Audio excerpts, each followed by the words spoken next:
I always try and sing along to this in my head. I still can't do it. Anyway, guys, we are coming at you live here. We're back. Hello. We have made it once again. I swear it is a feat of Herculean achievements every time we make it on the air and everything's working. I've got guests in the green room. We got screen shares happening. We've got audio passing back and forth. All this stuff has been happening, and I'm glad to see everybody showing up and saying hi. Nice to see everybody. Let me tell you, we've been off for a couple of weeks, and it was actually, I'll just, as we get people into the stream here, I'll just fill you in here. We were off for a couple of weeks because I got the Rona. It happened. It finally happened. Almost 2.5 years of being so GD careful. And then I go, I go to do a work project, and it's like, all right, it's time to, put my big boy pants on and go back out of the bubble here and really kind of start interacting and doing outdoor projects, not outdoor, but like external filming projects for Reason again. First big project I do, I walk straight into a COVID positive situation.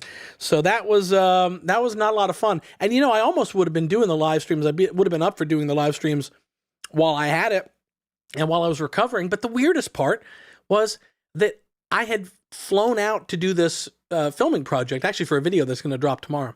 But I flew out to do this project, and then I tested positive while I was away. So I spent a good 8-9 days quarantining in a hotel in a weird little situation there because I couldn't get on a plane. It's like I couldn't even go home if I wanted to. I was like, I would have killed the entire plane. So it was a weird time, but I'm back. I'm feeling good, and I'm glad to see everybody here. How is everybody doing? Etsy says, great to see you again. I agree. And Ryan, looking forward to this. I'm also looking forward to this. We're all looking forward to this one. This is going to be a fun stream. You guys know how these are. We drop a device, and then we get Ludvig and Mattias on here to kind of like blow minds and show you guys what this is all about. Before I do that, because people are still kind of joining the stream and we're kind of getting all settled in, I hope you're getting your popcorn out of the microwave, pouring your fresh cup of tea if you're having tea like I am. So before we bring Ludvig and Mattias on, I've got a little extra cameo appearance here that came up yesterday. This is a YouTube, it's a musician, a producer, a YouTube content creator, a live streamer that we have been really enjoying at the Reason Studio headquarters. And what happens is, one of us will notice that he's live streaming. We'll start, on Slack, we'll start messaging, hey, he's on, hey, tune in. And we'll all tune in and watch and, just really are having fun. He's just a fun guy. And so I was watching yesterday and I thought, I'm going to be live streaming tomorrow. I think more Reason community members should know about Chris Reed if they don't, and his channel and his live streams and all that stuff. So this is just a sort of, I don't know what you call it, a plug, but it's not a plug on his end. It's a plug on our end for him because we just are fans. So I'm going to bring him on here just to say a quick hello to you guys. And then we're going to get down to the real nitty gritty with Chord Sequencer. But Chris, hey, how are you doing? What's up, everybody? This is your boy, Chris Reed Beast, back with another video, and I am here with Ryan Harlan. What are the odds? How are you doing? Look, I am doing well. I have no agenda. I told you when we were just testing the tech here that really what I should do is have you on as a live stream guest for the full thing. I mean, I'm sure we could have a great time doing that. But this is just a little mini, just a hey there, moment, a cameo appearance, I guess I'm calling it. Absolutely. First of all glory to God and my Lord and Savior, Jesus Christ. I want to say thank you, Ryan, for having me on. Listen, the channel is great. Reason Studios is awesome. And man, I'm just happy to be here. Well, we have been such fans of what you do over on your channel. You have you've got this joy about the way that you go about making music and the way you go about hosting your live stream. You've got this real honesty, which is something I always like. There is nothing that I find less attractive in a personality on YouTube than someone who sort of feels that they need to kind of like put up a front of like, I'm an expert and I know everything and I'm super talented. And I'm not saying you're not talented and that you don't know a lot, but you have the honesty to be like, try things out, be like, oh, this isn't working. Oh wait, how does this work? And I think that's what's actually really fun to watch, because while we're also learning the stuff you do know, we're kind of learning with you, as you kind of discover these devices and stuff. So we are totally enjoying you. Seth Nitty here says Chris is the GOAT.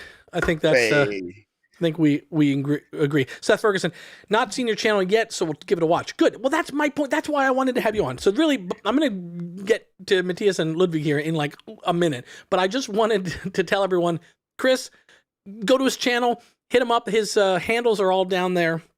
And Chris, can you tell us just kind of briefly, what do you got coming up for the channel? So coming up for the channel, we absolutely have our Reason Studios tutorials A to Z. Right now, we are on the letter Q. And I remember when we were at, well, there were a couple different letters that came up when we were at the BPM Create event. And we even had a conversation there about what kind of things are we going to do for these different letters. So if you guys have any suggestions, just tell people quickly, what is the A to Z series? Oh, well, the A to Z series, I pretty much just started one day. I said, I'm going to do tutorials for Reason Studios and the program Reason 12. And I started at the letter A, just going through different effects and instruments. So we did the Audiomatic Transformer. Right. We did the block mode and such as we go on from down the alphabet. So lastly, we just did the letter P, and that was the polystep sequencer. And I made a bold claim, which is that the polystep is better than any piano roll. And I feel like it just can give you it can just do some things that a normal piano roll just couldn't do. And so that's my bold claim. So you could check that video out and see if I actually can persuade you to feel that way. But that is a bold claim. And I like that. Yeah, there's a lot of people that I talk to that don't get polystep because of that exact thing where they start using it. They go, but it's a piano roll. So why am I not just in the piano roll, And so cool. So people can check that out. And so Q is coming up. Don't tell us what Q is, but maybe people in the comments can throw out their suggestions as to what they think the Reason device or feature for Q might be. What is it? Quantize? It's not quantize, is it? You're not going to do quantize. Listen, for Jay, I couldn't think of anything, so I did join clips. Okay, I did join clips. Now I got creative with it. I was like, hey, well, join clips, but you can also do all these different things. But sometimes that happens, so I don't plan on doing quantize. But if it happens, then I have to find a way to make it interesting and teach something brand new to the quantize. But that's right. Yeah, exactly. That's true. Actually, you could do. I don't want to give away things, but I'll send you afterwards. I just had an idea of something you actually could make a whole video out of quantize. So I'll send you that offline in case you're still looking for something. But yeah, throw your comments in the your ideas, guys, what you think Q might be. And Chris, thank you for jumping on here just to say a quick hello. And I hope people jump over to your channel and subscribe, because as Teja says, or Teja. Teja. That's my wife. Teja's my wife. You outed her. I put a comment up on screen. She says he knows his stuff. Fire, fire, fire. But coming from your wife, that is well, I guess it's still a good endorsement, and better than if she posted a comment and said something like listen to me, Ryan. She lets me know, okay? She says, babe, that was not hot. She says, no, you got to do something different. For sure. No, everybody needs that kind of, that person to bounce stuff off of. But listen, Chris, I'm going to jump over. We're going to talk about Chord Sequencer. We're going to get Mattias and Ludvig on here. I want to thank you for jumping on quickly and just saying hello, everybody. And I hope everybody checks out your channel. Awesome. Thank you guys so much. Thursdays from 10 to 2, live streaming, weekly videos uploaded, definitely on Reason. Hope you guys come join the channel. And thank you so much again, Ryan, and everybody at Reason Studios. Love it. Cool. We will be seeing more from you and with you soon, I'm sure. So take care, Chris. All right. Peace. Now, guys, you're up. I've done the switcheroo. It is time for... He's quick. Quick. Pow. On the flick of a button here. How are you doing? You just muted. Good. Oh, no, you did. Good. Oh, always fun to stream. A little fussy, I think. But Weirdly, that's Mattias, your video is weirdly like 3 seconds delayed from your audio. I wonder what that means. I wonder. Oh, okay, maybe. I don't know. Here's what we're gonna do. You can talk to Ludde for a while, and I can reconnect. I think mine is too. No? Oh, is yours to delay too? Okay, here's what we're gonna do. Just a quick test. We're gonna have you guys jump off and jump back on, and we'll just hopefully that sorts it out. So, Tasia, I didn't realize, Tasia, that we met actually. Tasia and I met at the what was that? The event that was in LA. Wait, hang on. I'm sorry. I'm multitasking now. I'm bringing Mattias and Ludvig back in here. So let me get them back in. All right, let's try this, guys. How's it now? Okay. Yeah. Oh, good. Okay, we're all back. Okay. Better? Perfect. Good, Perfect. good. All right. I'm seeing a couple other comments here. Just noticing that Sean Murray is in the chat, waving hello. If people don't know Sean Murray, Sean Murray has been described as one of the top features of Reason Plus. He makes these sound packs in the Reason Plus companion that are incredible, and just some of the best sounds. They're my go-to sounds now, when I'm working on a music project. I actually, in fact, here's a little Reason Plus tip. Not to discount all the other sound packs, but I will honestly say there are times I'm looking for a sound, and the search I do in the Reason Plus companion is for Murray to just get all of his packs. And I was like, I'll find something here. Anyway, good to see you here, Sean. So, Mattias, Ludvig, how are you? We are 2 days out from a product launch. You must be feeling relaxed and happy. Very soon I'll feel relaxed and happy. When the stream's over? This is the last leg before vacation. Oh, I this see. This is the final thing I'm doing. I'm going out with a bang. Right. No, it's exciting. This has been a really fun launch, and I think just based on what I'm seeing online, I think everyone is kind of hyped. Really hyped. Sure. And it's the best thing to do a stream for people who just want to know more about something, right? Love that. I totally agree.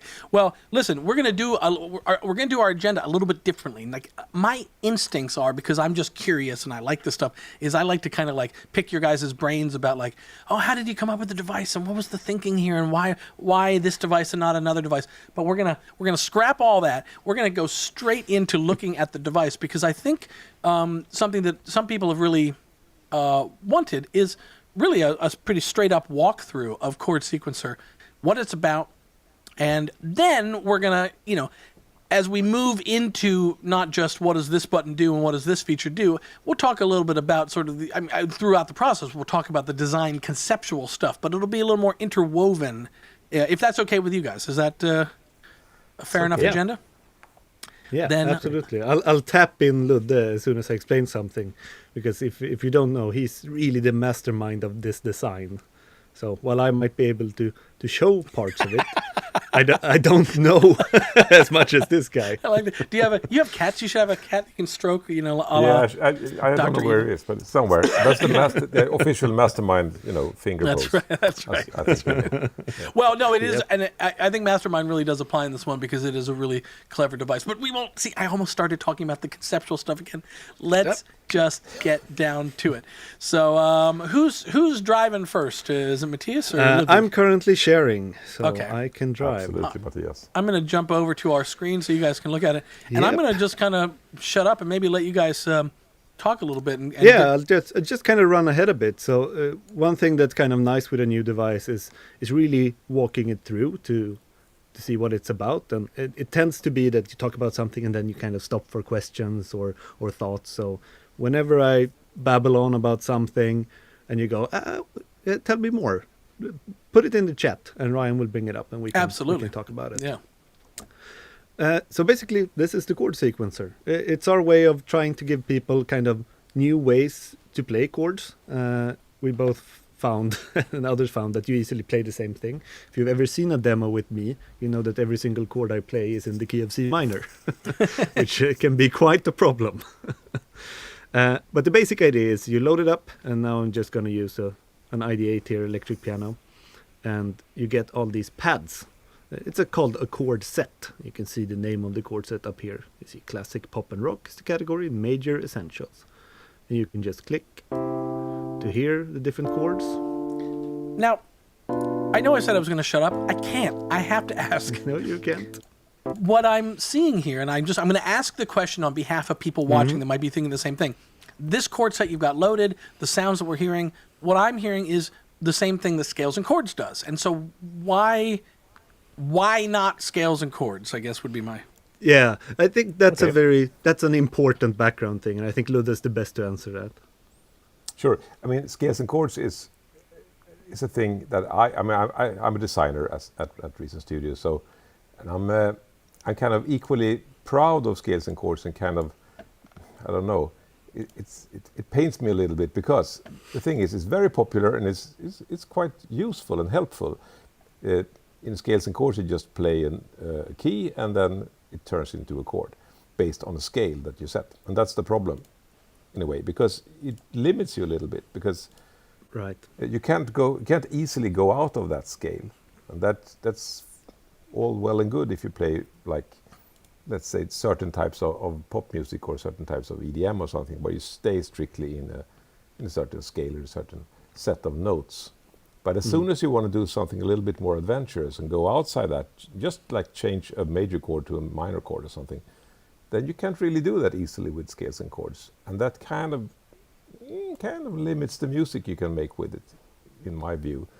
So that was actually one of the pillars of making this. We want to do something that doesn't have those limitations, those musical limitations. Exactly. So Scales and Chords is like it's more of a utility, right? That's how we think about it. It's kind of, it helps you stay very much within the rules. Right. And I have to say, I'm a lover of Scales and Chords. When it came out, it was one of those where I was like, how did I do stuff before this? And things just were always much slower and stuff. But you guys have this knack for coming out with devices just as the device that I currently use is starting to feel like, you know what, I've kind of wrung this one out. I've kind of done, and I started recently running into this feeling of like, it's nice to have all the correct diatonic chords perfect that should be in the scale. But yeah, sometimes I want to go out of the scale, or sometimes I want the sus chord, or sometimes I want, I want to have mostly triads, but then a seventh chord. And so, yeah, that's another thing. It's not easy to, you set how many notes you want in the chords. 3 or 4 or something, maybe 5 even. But then all the chords you play get that number. You have to change that on the fly if you want to vary it. And that's a kind of awkward way of varying your chord playing. Right.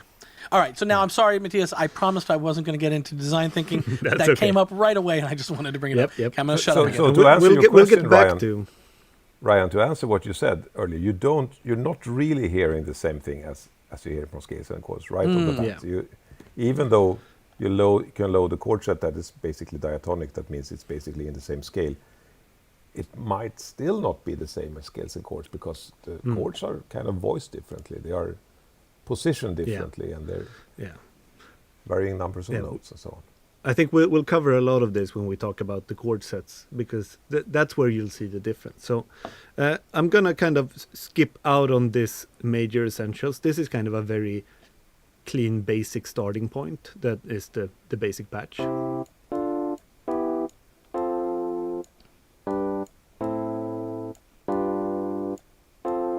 Right, it's pretty straightforward, pretty normal chords, right? Yeah. I'm gonna actually start with something a bit more out there, just to give you an example of what we really couldn't do somewhere else. So if you open the chord set list, you can see these kind of genre groups.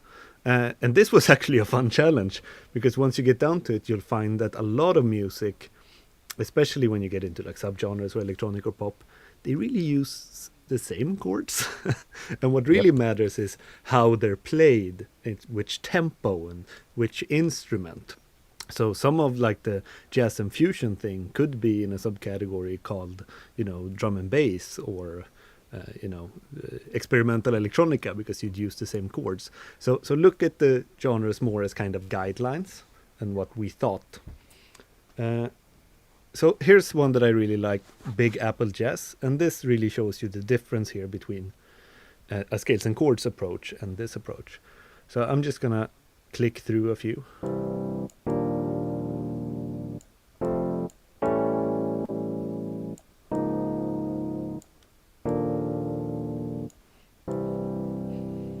We have some more surprising movement there. Yeah, it's really, a couple of those chords, especially on the electric piano there, just becomes like instant Radiohead. Yeah, exactly. The first thing to note there is, yes, you can always click to listen to a chord, and that's probably the way we've been using it the most, is that you sit here and you go, okay, that sounds good. Oh, that's not what I want. How about that's nicer. And then you start building that by dragging into the sequencer, and I'll get to that. But I just want to mention that, of course, you can play these through MIDI too. So I have a keyboard next to me where I can simply trigger them.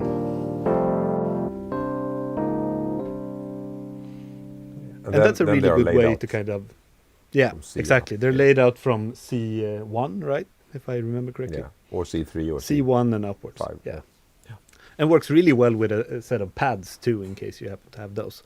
And that's really the kind of thing we want here, because these chord sets, they're made by musicians that aren't just us, that are really talented, amazing musicians, keyboard players, producers, that have made a chord set with chords that fit together. And I don't mean fit together in terms of like theory, because you could do fit together as in everything is in C minor, but then we would be in scales and chords. Here, fit together in a mood or a style or a way of playing, right? I think that's a really interesting thing about this device, is that it really has a human element to it, that it's not just loaded. It's, you guys didn't figure out a way to sort of put into code form a music theory textbook. That's not what this is. It's actually right, exactly. Human musicians that have put in their favorite combinations of chords that conform to rules, break rules, stretch rules a little bit, but kind of in neat ways. Like but it's all done with that sort of human touch of what they, the set of chords they actually like and stuff. Exactly. So. And we made sure that was a goal. A goal was to release something that isn't a university textbook on harmony and theory, because both me and Ludde have studied that and played a lot. And what you know, if you've done that, is that you learn the rules and then you break the rules. And then you don't do voicing like you're supposed to. And then you don't do 4-part harmony like you're supposed to. And you don't stay in a key like you're supposed to, right? You're just playing. And also, cool. I mean, if we back down a little bit, I mean, obviously there are lots and lots of music that's done, including lots of chords, that are done without any really proper theory knowledge and so on. That's not really... I mean, that's a way to get there, but it's the result. You can get to the result other ways. I mean, a lot of guitar bands probably don't know much about like theory, like let's say in the 60s or whatever. Yeah, they just put their fingers down and see what happens. Pretty nice chords. There's a video out there of Dave Grohl explaining Everlong, and he said, like, so I found this chord. I still don't know what this is. And it's like he's been playing this song for 20 years, and it doesn't matter what that chord is. It's like it's just that chord. And he goes, and then I go to this one, and I don't know what that is. Yeah, exactly. But to kind of get back to the interface, we didn't want it to be obtuse. So, of course, everything is actually named. Right. So this is a C chord. And if you look at the notes, you can see it's the parts of a C major chord with a C and a G. And here's the third. And then, as opposed to a kind of a by-the-book chord thing that would maybe have the triad and then inversions for you.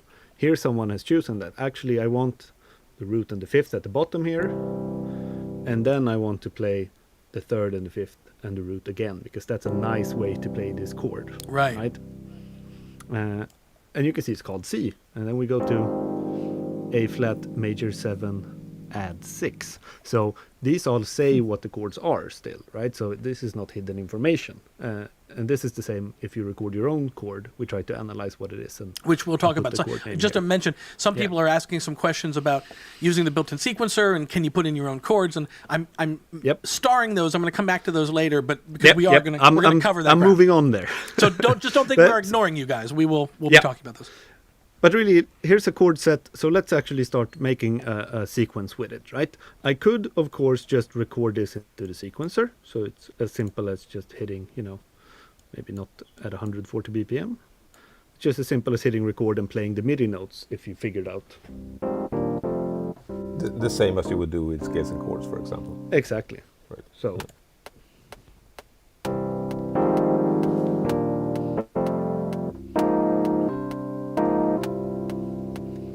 if you like that, that's fine. And that's a really nice way to do it. But it's called But now Chord you recorded into the Sequencer. main sequencer, just to be clear. You Yeah. didn't record into So- yeah. Yeah, right. I recorded I should back out down because here. I was zoomed in Right. on the device. So I'm Yeah. pulled out now so people can see. You recorded that into the sequencer. The I basically built-in- recorded the MIDI notes corresponding to the pads, right? Right. So I recorded which pad is playing. And that's a way to do it. And it's quite fun, especially if you're doing more like rhythmic stuff. If you go, then you might want to record the rhythms more than the sequence. But it's called Chord Sequencer. So down here, it says drag chords here. So why don't we do that? I'm going to set up a little chord sequence. And you can see the snap length here sets which length a chord will be when I drag it. You can see it's half a bar here. That's okay. Let's just do simple first here, right? Then I can just play this back.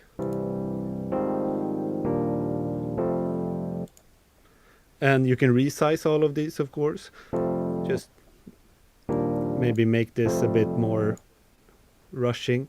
And the snap length also says the movement. So you can see it's moving in increments of half a bar now. So if I want to be detailed, I go 16th notes. And I can get a bit more syncopation here. Put on your click so we can feel that syncopation. Yep.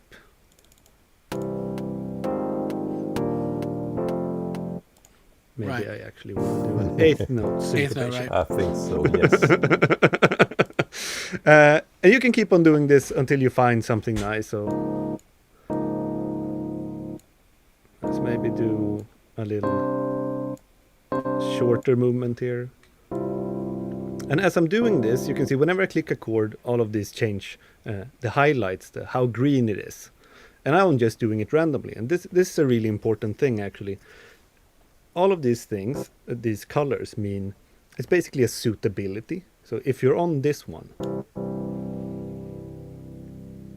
which ones are more kind of expected? Which chords are more, not pleasing necessarily, but more normal to I move struggled to? when I was making the video for this. I struggled over what is the word. I don't want to call it safe. I don't want to call it. Yeah. I don't want to call it obvious or correct. And to be quite frank, it can be the meaning can be a little bit different depending on which musician or content creator did that particular chord set. Right. I mean, so and also according to the genre, the style of the chord set, because in some types of music there are kind of this is typically what happens, but in this Right. Big Apple jazz it's more a matter of taste and feel and Exactly. So And that's part of why I chose this, because here it's really someone has put together Big Apple Jazz that has a certain sound and mood, and decided that, okay, if you're here, some of the coolest ones that sounds really sweet to me is, Right. or Which I love those two because those do sound really awesome, but they're not. yeah, They're not like we're in the key of C. That is not the most obvious. That's not like going to F or G. It's not like the very standard, like what Right. safe, the traditionally Yeah. safe. but one really important thing is it's more kind of a guideline, because what you find out when you start playing is that you'll find that it's about finding what sounds nice to you. These are just kind of helpful if you really don't know what to do. But I can often like going, okay, nice. Great. Yeah. Right. Oh,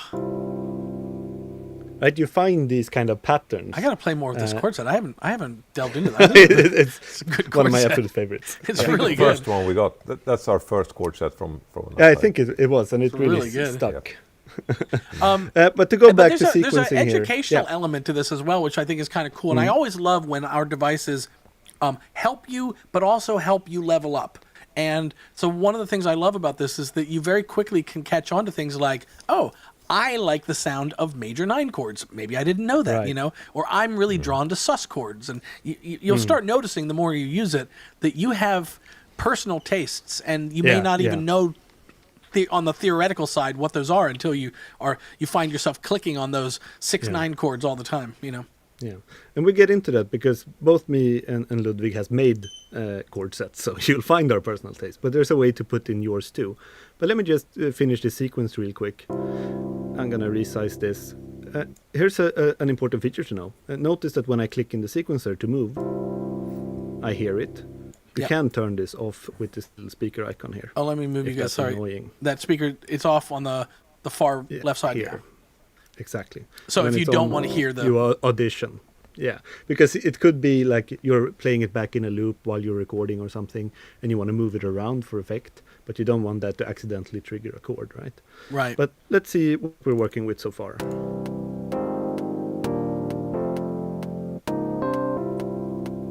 Actually, I might just repeat this little thing. So you can hold Option or Alt to drag and copy. So now I did a little figure that I repeated twice.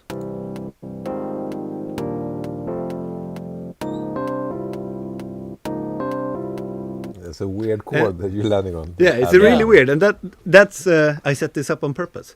So if this one, ending on this is kind of weird, I want to end with something that clearly leads back to this C. Yeah. This one clearly leads back. You see, it's green, right? I can just replace Oh, I see. and see how that sounds.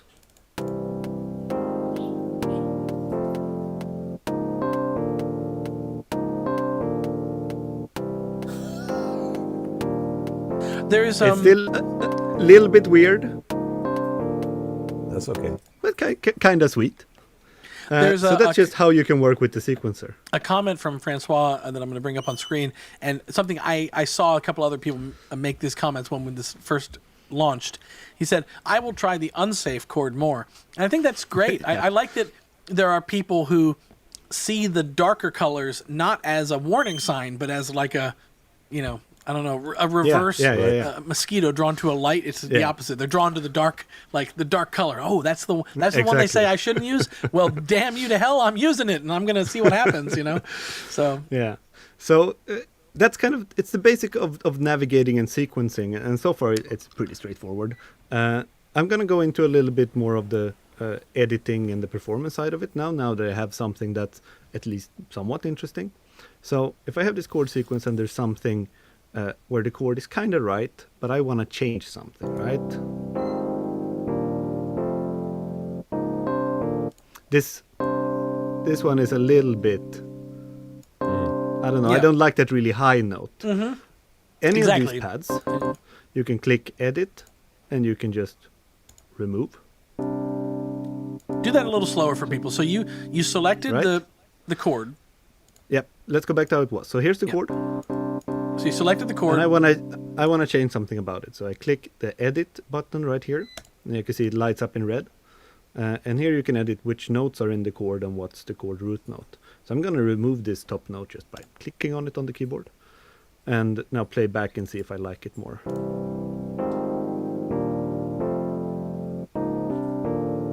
Ooh. Got a very different feel, and I think I prefer it. Yeah. So that's a way to take a chord set that someone's made, but kind of tweak it a little bit. There are some things with how it's played too, and that's kind of the right-hand side here. But before I mention that, if I do these changes and I do too much, and I go, I'm going to try how this sounds. That's right. One thing you'll notice is that you've also, even Chord Sequencer has given up, being like, I don't know how to tell you. It's like, what's this? What's this thing? Right. Then you have this reset chord that if you're in a chord set, pretty much just takes it back to how it was originally. And then I can just remove the C that I wanted to remove. Right. So even if you kind of get lost, you can always click reset chord in a chord set to just fix that one again. In terms of playing back, all of these chords are actually recorded or sequenced by someone. And that means they have velocity.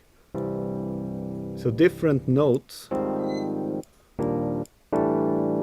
are, very soft or very loud.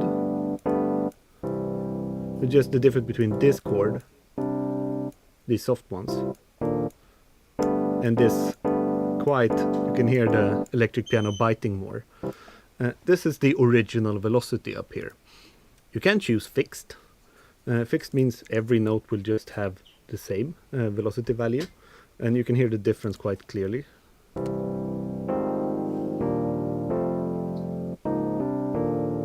And I'll go to fixed. You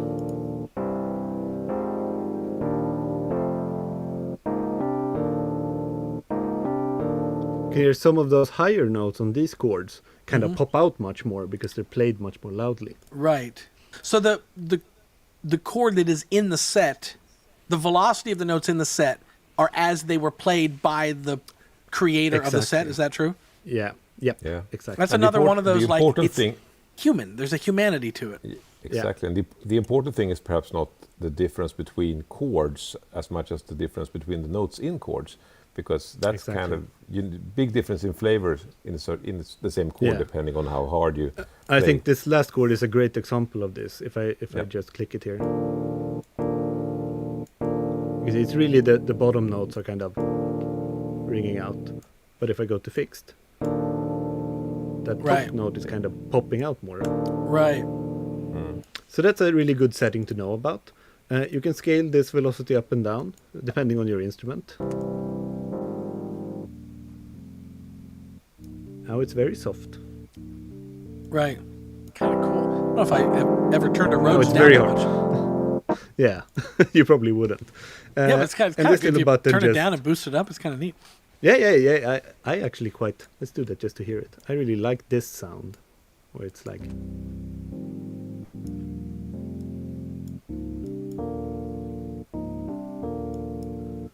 It's really soft and nice.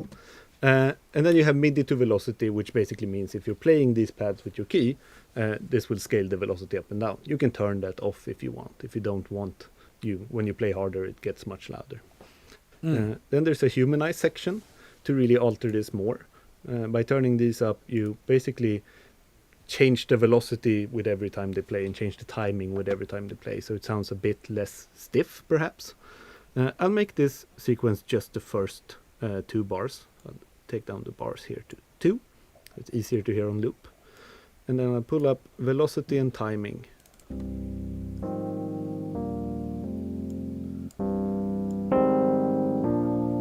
Here you get some surprises.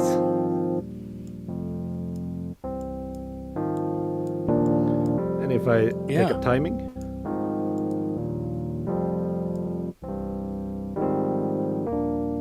very sloppy. Right. That's the me dial. That's how I play keyboard. Yeah, exactly. Here you are, Ryan. Totally. Which is nice to just have a little bit, just to make it a little bit more human. So super useful controls here. Then you have remove bass, which is particularly good if you're in a song.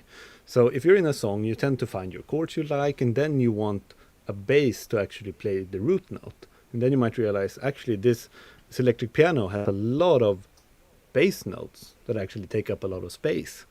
And with this, you can basically filter those out, either automatically, which, correct me now if I'm wrong, Ludvig, this is, you basically remove the lowest root note.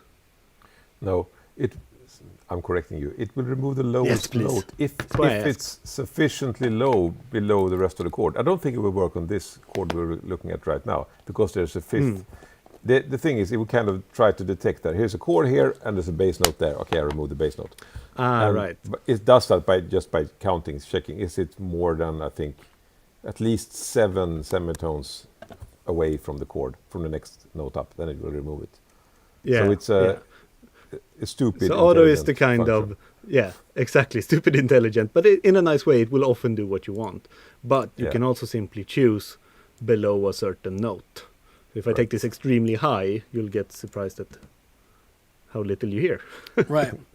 A comment, by the way. That's not intelligent at all. It's just. I like this little slogan here from Locologico Studios in regards to the timing setting. He says, sloppy can be boppy.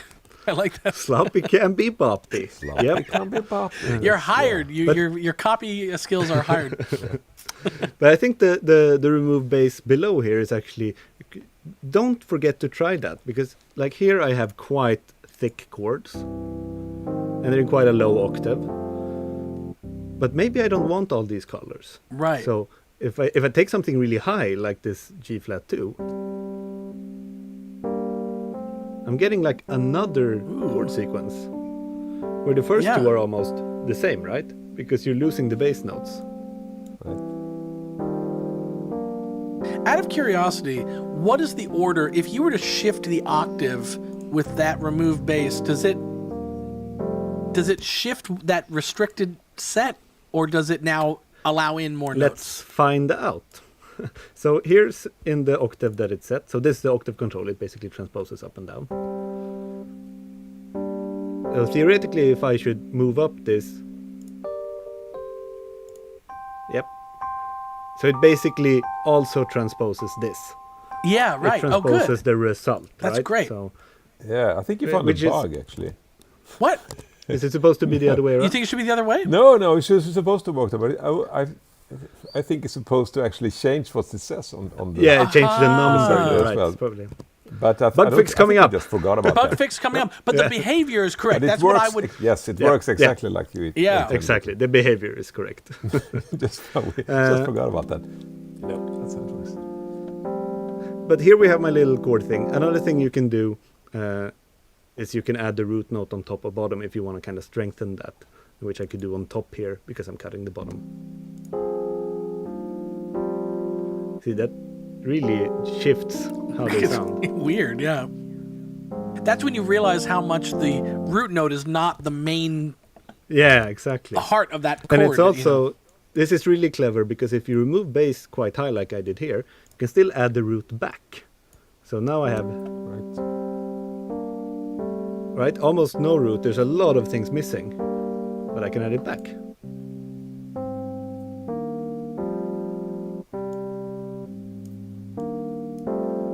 So now I'm getting that bass note, but with a less complex chord. So these functions really useful for getting something interesting going.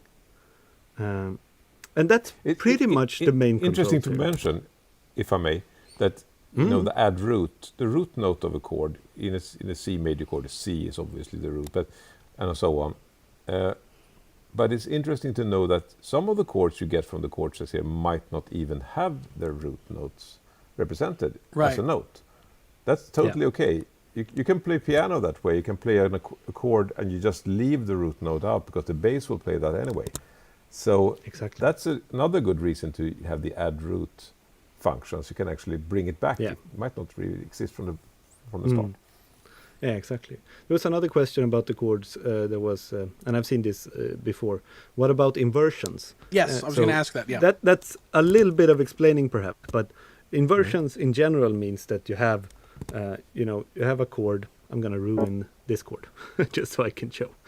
So I'm going to do an A minor chord here. So you can see it's a get rid of regular that. A Yep, there minor you go. chord.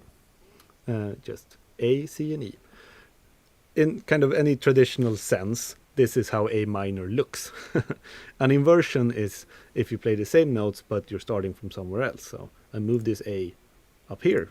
Now we're in the first inversion, right? And inversions generally are found in software because they start in the root position. Because you get a basic chord that's theoretically correct, Right. if you will. And the inversion then helps you get out of that. And this also happens when you're playing. Since all of these chords are actually played by someone and kind of played to be together, an important key is not just the notes selected, but actually the inversion and the, what's the word I'm looking for? The voicing, I think. The is voicing, word. exactly. You're getting So not just the chord, but you're getting the chord as they intended it to be played. Exactly. Arranged, So- the correct note arrangement that they want. And in this particular context as well, right? So Exactly. Like in Big Apple Jazz, it's probably more likely or nicer to play the chord like this, right? So there's no inversion kind of setting here, but as with any chords, I can just go in and say, well, I'll just move this one up here then, Right. and then I technically have an inversion. But since Right. these can be quite complex, be careful because it's the same note things, but changing But where they that- are that- will that's a really good change the example, sound actually. of the chord. Yeah, that's a good example because it's hard to do a good automatic inversion. I mean, a function that inverts this chord because it's voiced in a very particular way, as you can see, and that's the case with many of the chords. Yeah. So that's one of the And you reasons can hear why we the chose very not to do stark that. difference from like this A flat sound to if I move that over here, and even if I move that over here. Here it sounds just like something else. Right. So there's no automatic inversions, but you can of course go in and edit and move around as much as you want. I'm going to take just a quick diversion here to answer a question. I've seen it pop up a couple of times in the chat, and so in case people haven't kind of caught the latest memos here on this, someone asks, but does the Reason plugin play nicely with Bitwig? So we could go that route for the time being, and I just want to send out the Chord Sequencer MIDI to other devices. It does. Yeah. It does work in Bitwig. It works. The Reason Rack plugin runs in all DAWs. I mean, Pro Tools, Logic, Pretty Live, much, yeah. Studio One, Cubase, Bitwig, all that stuff. And yes, you can. It's different in each DAW how they handle MIDI, but you can send MIDI out from the Reason Rack plugin. So you can send these chords out from Reason into another plugin on another channel. Absolutely. So yes, it plays well with Bitwig, and it's quite fun. So. Exactly, and it depends how a to little do that. That's common for all the players, right? Yes. How to get MIDI out of Reason elsewhere. Right, Exactly. which for It's not people that specific. are Reason Rack plugin users that use a different DAW but use Reason, the players are really more and more becoming kind of the standout stars of the Reason Rack plugin because they do things in a unique way and have a special result, and the fact that they're modular, and we're going to get to all that stuff. But if you're a Reason Rack plugin user and you haven't played around with sending out players to control other plugins, you've got your weekend ahead of you. So a final note there is that we have setup videos for Reason Rack plugin and different hosts on our YouTube, and all of those also cover how to set up the player in Logic and Ableton and so on. So you can check those out and you'll see exactly how it works. right. So Go ahead. Sorry. this is kind of the front panel important stuff. There's down in the sequencer I changed the bars before, as you might remember, but you can have even more bars than this. So you can add 5 to 8, 9 to 12, and 13 to 16, and you can see the bars automatically adjust. You can make quite long chord progressions if you want, Do or that keep drag them thing, short. Mattias. Oh yeah, so if I want this, and I want to kind of make more of it, but change a little bit, I can just drag that over here. And now I have a copy where I can go, okay, but here I'm going to do this chord here. So now I have a variation here going on. So you can quite quickly get a nice chord progression up here. You can also do this in the 8 different patterns. So each of these patterns can have 16 bars of chords. So you can do a lot of different things for your song. You can copy chords or chords and sequencer to the next patterns to kind of keep on working on it. This is something I haven't tried myself. So if you modify a chord set and save that to a pattern, a preset. Yeah, so that's kind of a good thing. So here I have modified that. You can see there's a little asterisk up here. Yeah. Big Apple Jazz asterisk, because remember I changed this chord. So if I want to work from the same chord set in the next pattern, then I can go copy chords to pattern 2. And now I have the modified version in pattern 2. Right. But if you were to, for example, reset that to what it was originally. Yeah. Boop. Okay, so now right. And if you go back to pattern 1, do you have your... Hey! Yeah, now I have mine. So they're independent Yeah. that way. Yeah. I saw one question before that I didn't have time to answer, and I'll do it now. Someone said sometimes the accidentals are wrong. And this is getting a bit technical if you don't know much about music theory, but the accidentals is it a flat or a sharp? Right. So if I there can are I can rules explain about this. I can explain that. The thing is, if you are in a key such as, let's say, F major, then you would have a single flat, a single B accidental, right?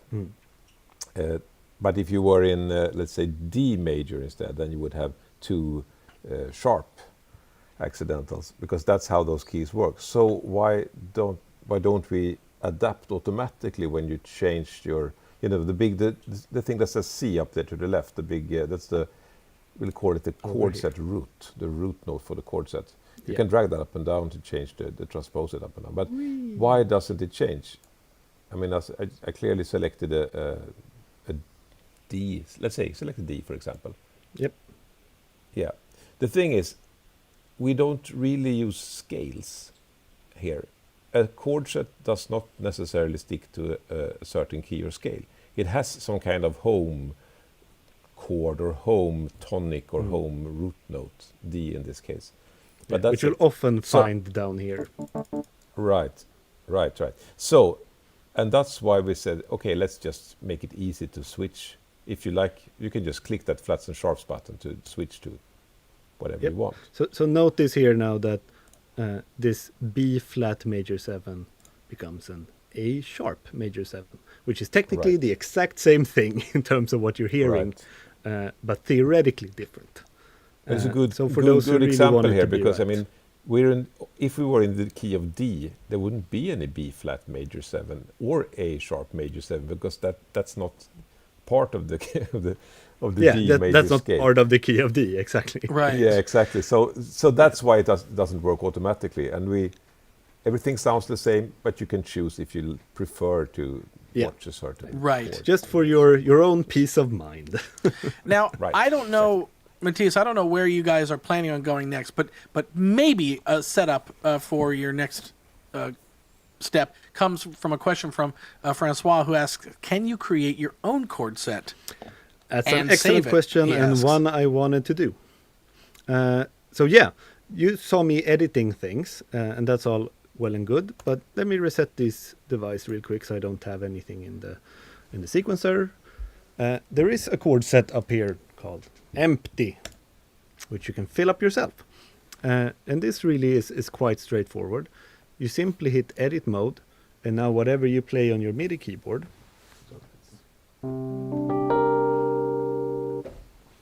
will be recorded. And this little setting up here is kind of important. Chord root. Now I played a pretty nice normal chord with a C at the bottom, so it says C. That's fine. But I could play something that I believe is an E flat, but I have another root note I'm playing just for fun. I want this to be an E flat for some reason, even though I have these A flats at the bottom. I can just change this and go, actually, let's call it an E flat, and then it's an E flat at 11. So this is sort of a, the user, if you're using an inversion with a different root note in the left hand, then hopefully we don't get it, then you can fix it. Yeah. But it also doesn't really matter what it says, right? It would sound the same. And I can do this to fill up this with... Mattias, you can do much easier, because that's pretty complex. You can do a very much easier example of this. Just play the notes C, E, G, A. Right, C6. But that's also something else. That's also an A minor 7, isn't it? Exactly. So maybe that's what you meant. Likely to be that. Yeah, so then you need I to can change simply the say, root note. well, So there we go. A minor 7. That's the one I wanted, right? So it's not very weird. It's just sometimes you cannot guess it. But this is how you make your own chord set. You pretty much just fill these up with whatever you might want. Let's do something here. And let's do some unexpected things here. And I guess it's worth mentioning, you don't have to fill it up with all 16. If you if you want to make a chord set with your favorite 8. Yeah. I'm going to do half here just to see. And just for people watching, you can see that Mattias is in edit learn mode. So he's got that button enabled, and that is why he's able to just jump from chord to chord and play a chord on his keyboard and fill it in. Yeah. And once I'm done with that, I simply hit edit again. You can see it's named the chords. So now something I'm seeing Very here that weird chords. Something I'm seeing here that I've seen other people remark on in live streams and early videos is that there's some intelligence going on here that's still doing even though you didn't have to tell it the chords that are I still don't have the right word, the safe chords, the alternative chords, suitable chords, the suitable chords. That's happening like automatically, but I wonder if we could kind of differentiate for people that behavior as it relates to built-in chord sets versus custom chord sets. Yes, we can do that. Absolutely.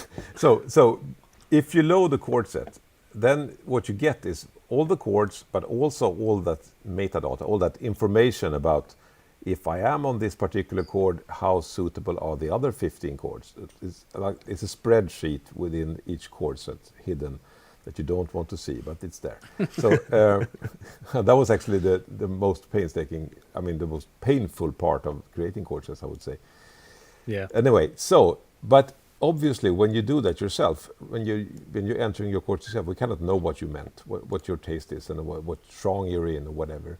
So then we have a fallback system. We just fall back to some kind of basic music theory rules that, okay, you're playing that's a minor 7th chord. Okay, so maybe it's a good thing to go up a 4th to a major chord or something. So that basically means we sort all the chords internally in some kind of basic types, and then we find that we have some kind of rules saying that type this goes well to type that, but not so good to type over there. Yeah. So I think the simplest possible way to explain it is like in chord sets that come with the product, someone has really taken the time to kind of make those choices. It's that human touch again. But if you put in your own, the machine will try to work it out. Right. Yeah. Okay. And it's going to be more detailed in the chord sets because they can listen to the voicings, and they can this is Big Apple Jazz. They play like this. Yeah, we're in jazz world now. Right. Yeah, exactly. But unfortunately, we haven't gone. So in a custom set, it's the best guess the machine can make.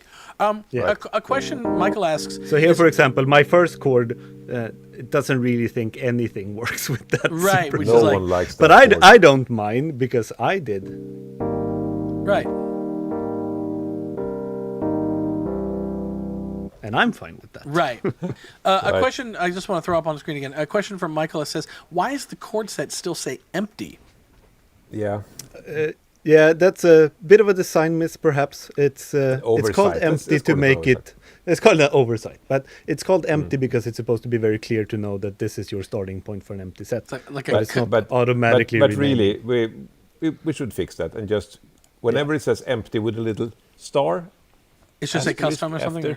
It should custom instead, so no big deal. Absolutely. I see. So if you're watching this stream 6 months from now, it might not say that anymore. It might not say that. Hopefully. But this is basically how you record your own chord set, so I can now go.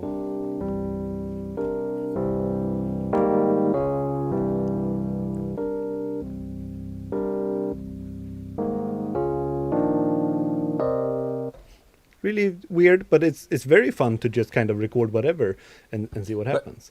But I think we should mention you cannot save it as a built-in chord set because chord sets are built in. I was going to get to that now. So if I really like this, it's not really the chord set you're saving. So you're saving this patch instead. Right. But when you load up the patch, this will be the chord set there. I won't do that right now because you'll see my Finder browser and I might have secret things on the desktop. So who knows? But that's basically how it works. You make your chord set, you save the patch, and you load the patch up for later. Right. Another cool thing to show with this actually is just starting to stack players. Yes. So if you've used scales and chords forever, and you love scales and chords, you can of course use scales and chords to write in some chords. Just the chord sequencer. Sorry, a quick comment. I just want to get it out of the way before it's no longer relevant. Can progressions be saved too? Briggs asks, and yes, they're also saved in the patch. That's in the patch format. So so if you make a progression, you can save that in the patch. Yeah. Okay. So there are quite a few example device patches included with it that also include progressions. Yeah, a bit like starting, song starters or examples. Yeah. But if you're used to scales and chords and you want to kind of cheat to make your own chord set or even kind of vary things up, you can set up a chord, a scales and chords patch, maybe 4 notes, open chords, and an octave down, right? And I can just start recording these. Okay. Okay. So these are right. These So are just these are coming coming from from scales and chords. Yeah. But here I can also, of course, change. And now I want it to be D major because I'm a bold person. But now I want it to go back to D minor. Why not change key as well? Be bold. And then Be bold. That's right. I'll do a really jumpy change to B flat.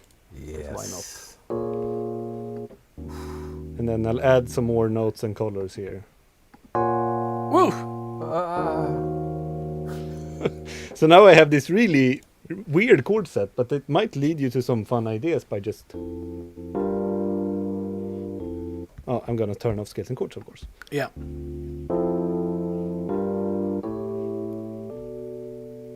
It's a fun modulation. It's getting jazzy. Just to mention, TCK Sounds. I've starred your comment, your question. I'm going to answer it later on. So. Yeah. So this is just a trick to kind of fill this up in various ways. If you can do, you know, half of the chords you want to play, and then you can do half of scales and chords, or you can... Yeah, I really like, because when you started, really figure out... I was like, all you're really doing is re-wrapping scales and chords into a new player. But yeah, the idea that you can go outside the key and you know, the major, switch major to minor, get modal, you know, just get weird. So That's you can do really... all those kinds of fun things by stacking the scales and chords. Player stacking in general, super fun with this device. Let's see if we can do one more. This is a thing actually that example. Every time a new player comes out, that is where my brain goes, is like, okay, what does this player do? Now, what can I do with this and other players? If I put one on top of the other, what can we start? What's the interaction that we can start getting? That stuff gets really exciting. Exactly. To me. So I'm gonna do another little player trick here. This is a bit of a housey. Oh, you know what? How possible is it? Again, it's a diversion, but people were asking about whether there are gospel chord sets in here. And could you take a quick spin? Because there is one. Could you just take a quick spin through the gospel chord set for people?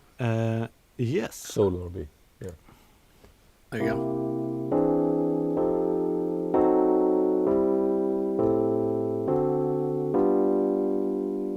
I love that one because that's like, I don't know what makes chords gospel, but that's what it is. Whatever but that's it is, yeah. That's it. Yep. So that's really cool. Okay, sorry, you can go back to what you're doing now. No, I was just going to show another little fun trick. So if we go back to this classic house, player stacking, you can do a bunch of fun things. You can, you know, add arpeggiators and so on. But one thing I found really fun is using pattern mutator to record chords. Basically, you record, instead of recording in the sequencer here, or in the sequencer here, you record into pattern mutator. If I just figure out a little housey.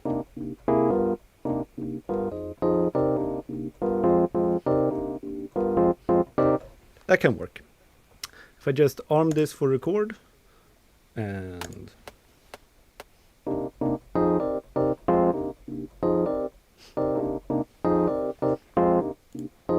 can hear it starts running here now. See, what happens now is that it starts transposing, so I need to turn off this little device up here. I can turn off transpose too. So you fed the chords into pattern sequencer. Yep. Mutator, recorded the short little thing. Recorded thing. Now you're turning off. So now the chords are coming from pattern mutator. Exactly. There's nothing in the sequencer and nothing from the... I can remove this if I want. But now you can do all these fun things with, you know, density and swapping around and octave and note length and mutate this and see what happens. I probably need some drums for this to make sense.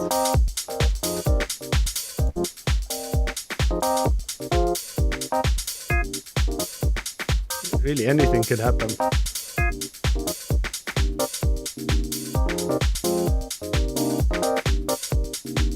That was weirdly fun.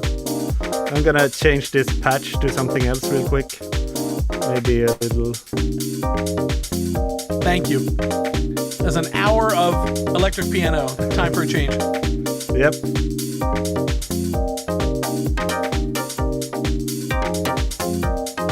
So that's a really fun way to kind of remix chord sequences.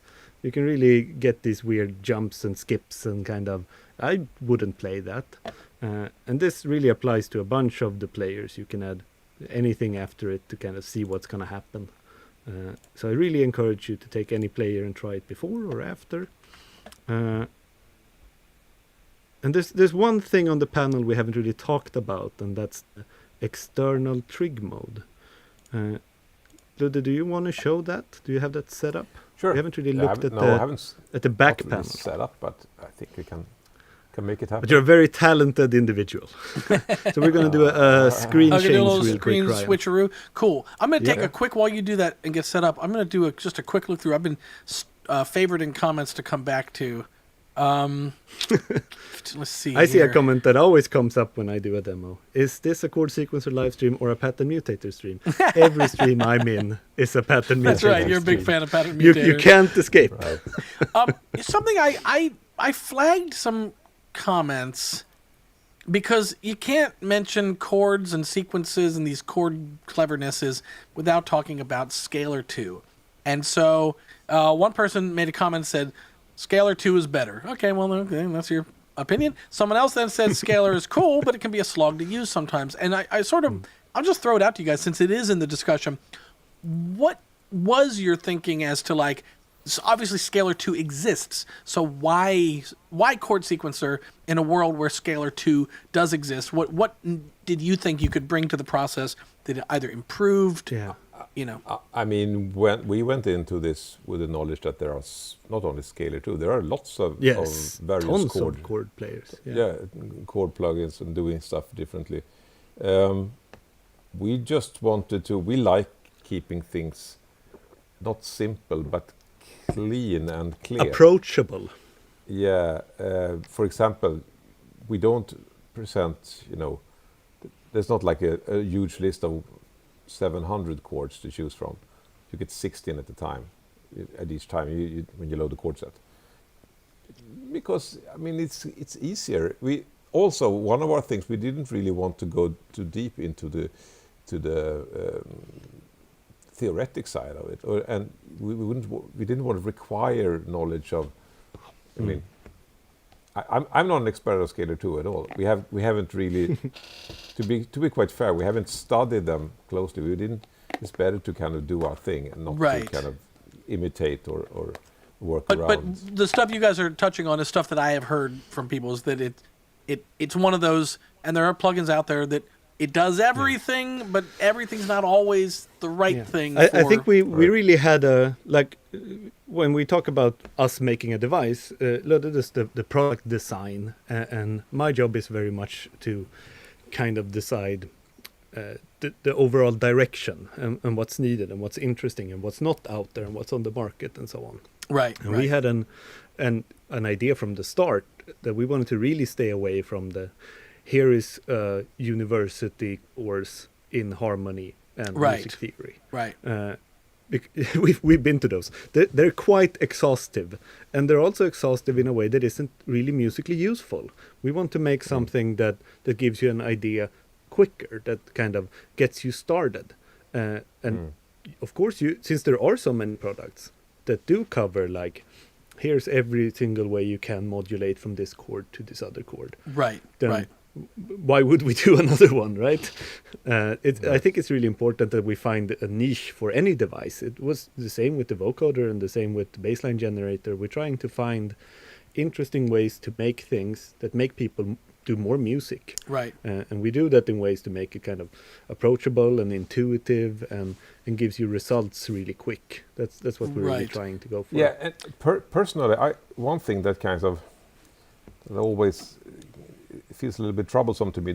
It's when I talk to users or read about users who are not very proficient in music theory, but think that they have to be to get somewhere. Right. And that annoys me a little bit because that's not the case, really.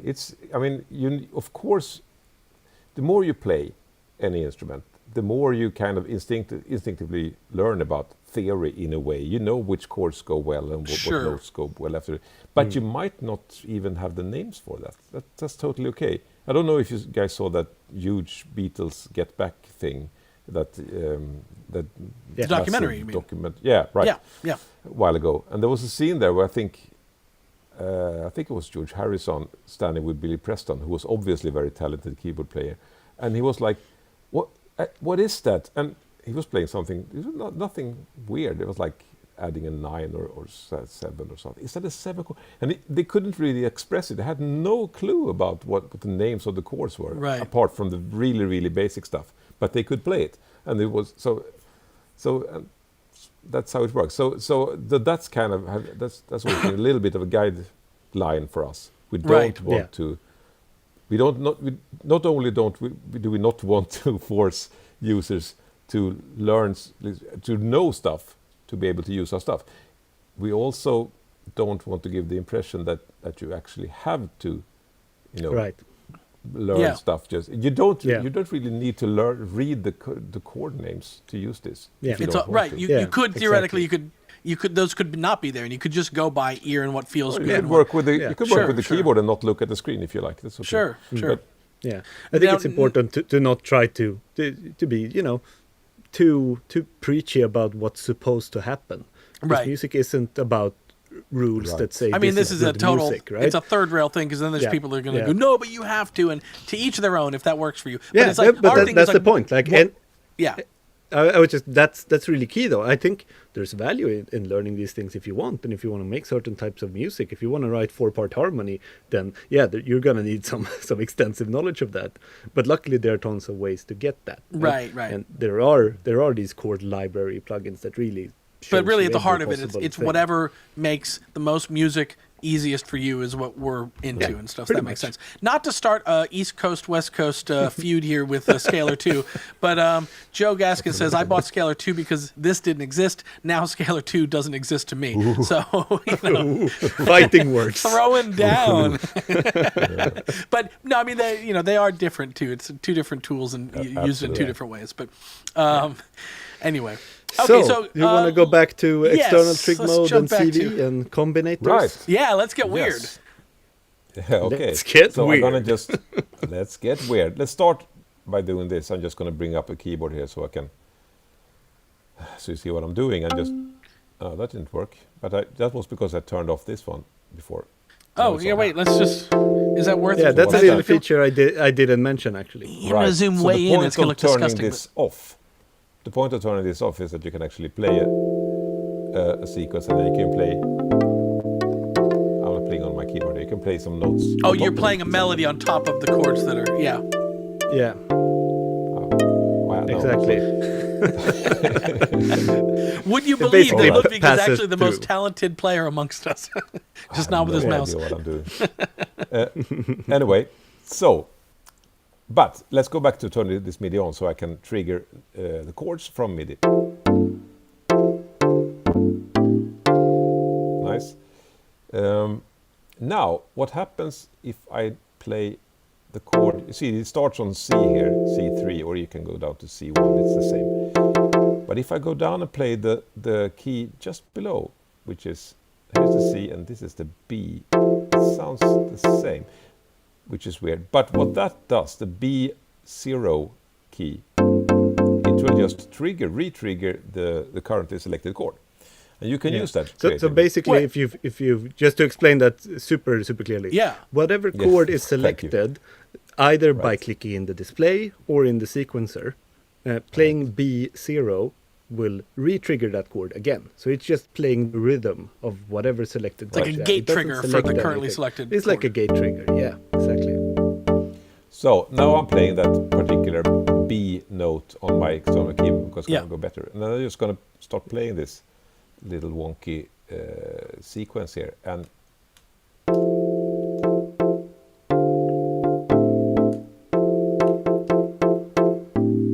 now I'm doing this by hand and just kind of chopping it up by playing that single note. Yeah.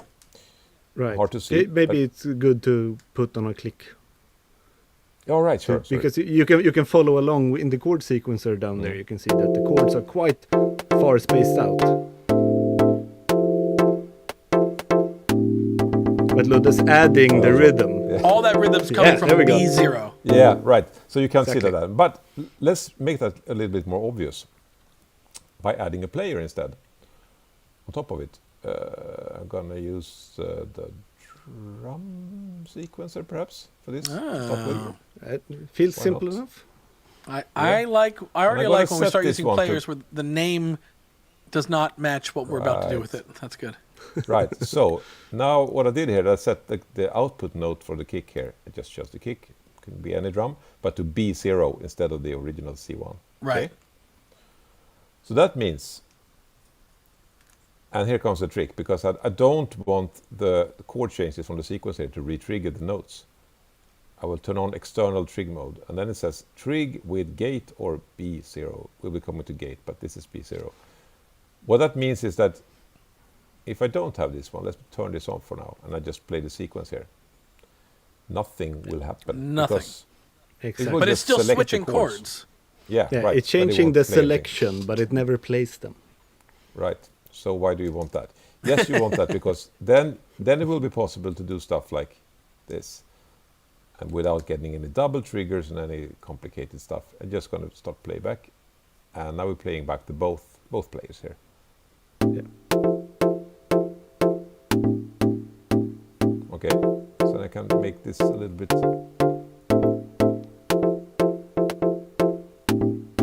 Sorry. I love this because all of a sudden I'm like, ooh, so now you can take advantage of probability and step splits. Yeah, you can do ratchets and the Yeah, do the some glide. ratchets. Right. And velocity as well. yeah. And let's just go to, we have this preset here that few know. There are presets for each line here, so I can actually go like. Whew. Oh, that's pretty nice. This could use a good beat, yeah. That's another way of using two players together. Right. It's pretty fun. That Yeah. is So cool. by And using the this- B0 to trigger stuff. Exactly. So this is external trig mode is for anyone who wants to kind of use the chord sequencer to just, set up a chord sequence, but they don't want it to play just blur. Now, for Right. people who are, kind of in the cable geek minded, you could do this as well with the gate trigger. Is it possible to throw like a matrix or something on here and do the same thing? Absolutely. Let's do that. Actually, We'll switch to let's another chord let's yeah. Let's what? Then to we'll get some sequence some information. chord changes too. I don't know what you mean, but I'm Alright. excited. Yeah. Do you We'll want to start show with them this something? chord. Do you want to No, do no, it? no. We'll start with this chord sequence, but then you should also show the other Alright. CV input. Yeah, okay, sure. So here's a matrix. Yeah, old the matrix. It's been along for forever, and you don't want to connect it as it does by itself to the algorithm here. We want to use the gate output, and we want to connect that. Now we're on the back side of the chord sequencer, so we have external trig gate in like that. And then we want to set up something down here, something, or maybe we could just, I don't know, use the random function. I don't know. We'll start like this. See what happens. So now it just Okay. triggers the current chord we're at. And this is another way. You don't need to play that particular, use the chord built-in sequence for this. You could, for example, switch chords live, like that. But you hear the double triggering going on, right? Oh, yeah, when you're clicking, don't you want mean. that. Yeah, right. Yeah, so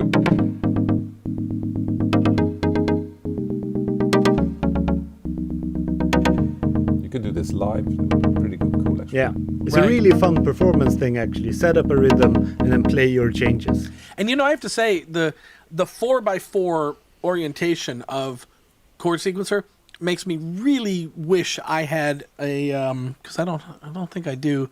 I'll have to look. I have a new controller here. Yeah, it's not a 4x4. It makes me really wish I had an NPC style 4x4 pad controller because it's just Finally, they become useful, right? After all these so years. shots fired.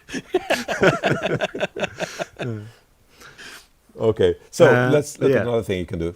That's what Mattias talked about earlier. You have the curve output here as well in the matrix. And we have an input here. It's called select chord, CV in. So let's do that then. And you should clear the Actually, I'm going to clear this one so we don't hear anything from there. So, and I'm in curve mode, and can I draw something here? I don't know. Maybe something like that, perhaps. Maybe going to stay a little bit lower, like that. So, see what happens.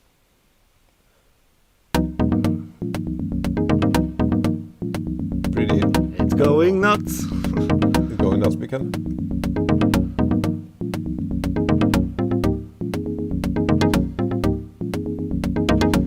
This is the kind of thing where when I get into this experimental stuff, I want to now render it to audio, drop it into Mimic, and use the slices in Mimic to, you know, start getting weird. Let's take something. Okay. Now it's weird.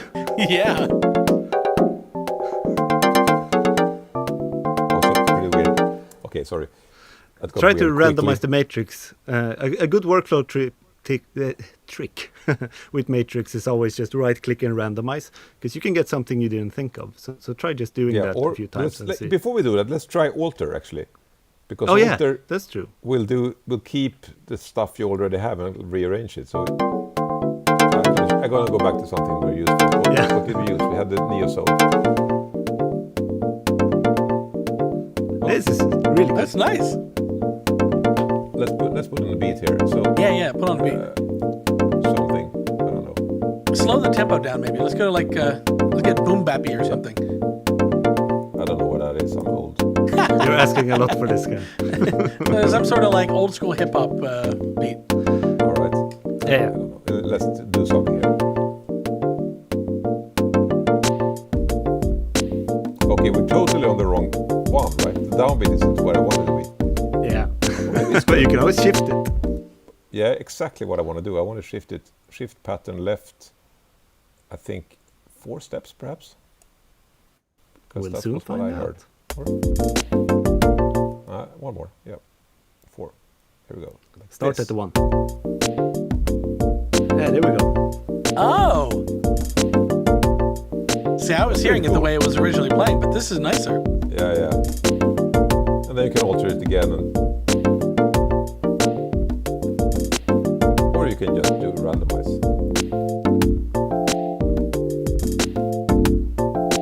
That's fantastic. Oh, do an organ sound on this instead. Organ sound. This requires an organ sound. What kind of organ sound? Church organ? No. What do you You could ideate with a drawbar kind of thing. Corben thinks there's going to be a whole new genre based off this device. That may be true. Sometimes devices can birth a genre. So I don't know what we'd call it. Really cheesy organ, isn't it? Glitch organ. Church glitch. That's a cheesy organ.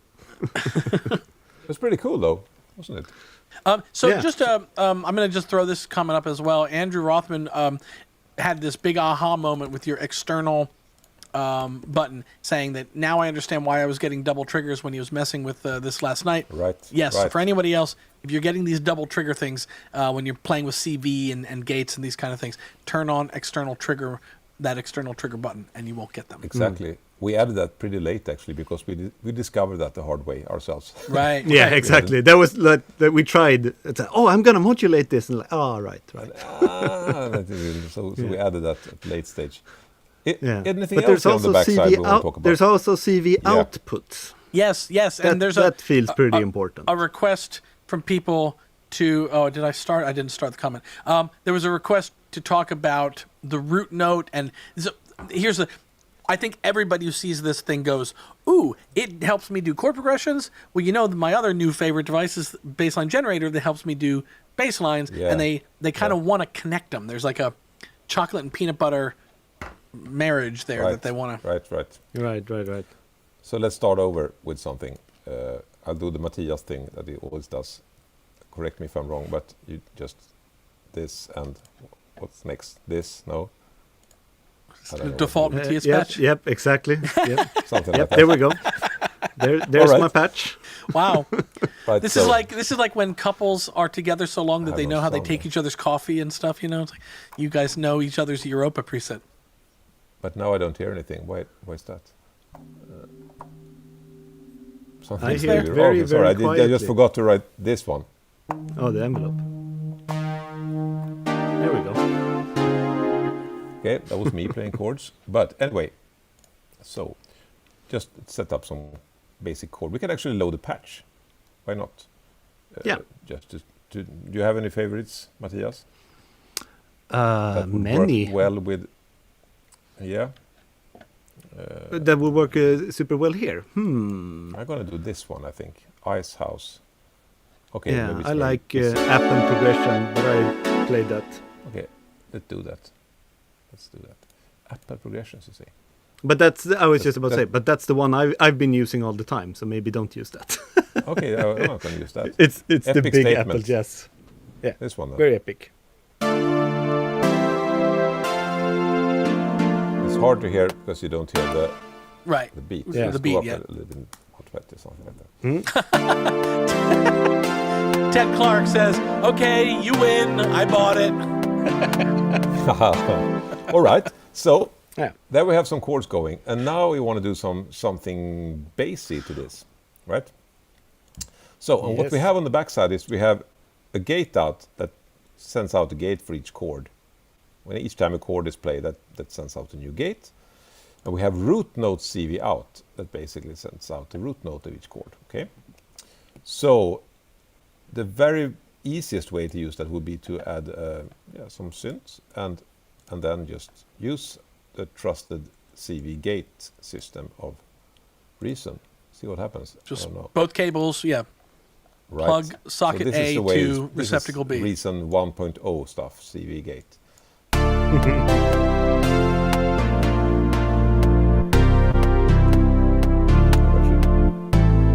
So we get it. Okay. I so mean, just I know it's the simplest method, but it sounds nice. it does, doesn't it?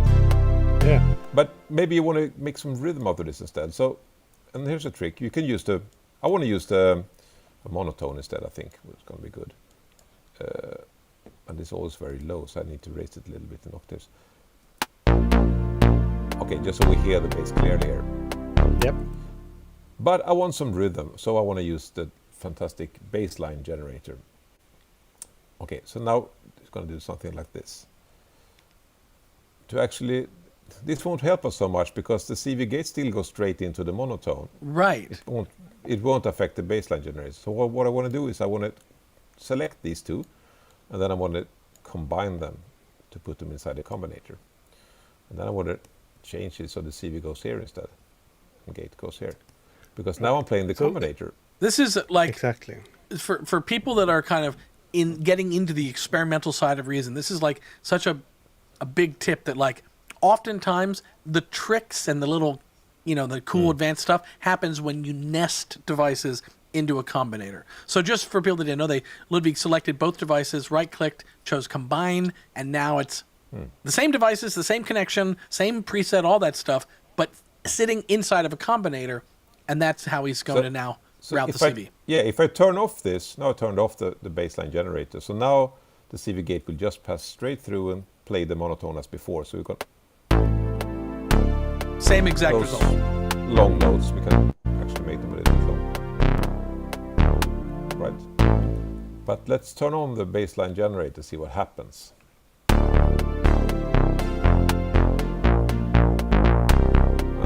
Worked. Okay, so let's try something. Yeah. That at the end that wasn't very nice. So A request to Sometimes turn the happens. click off if you could, Ludvig.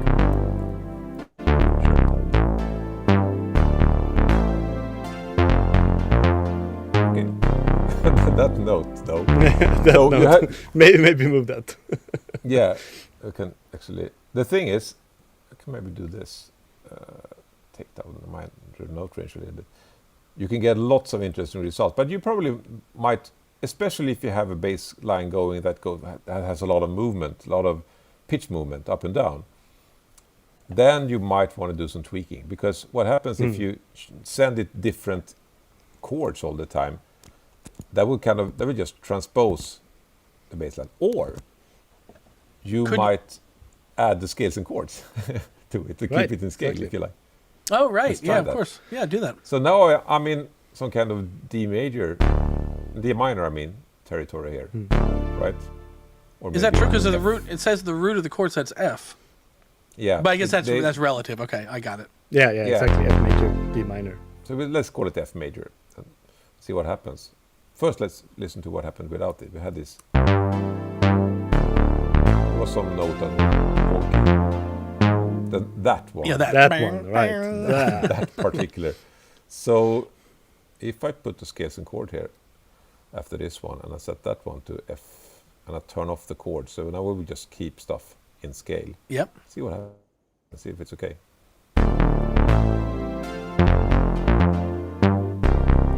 Yep. Maybe not the Better, most but interesting. Better. Not the greatest. it's not putting Lee Sklar out of work. Okay, things are getting weird again.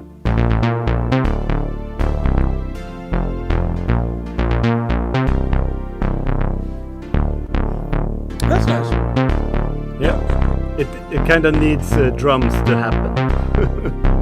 Yeah.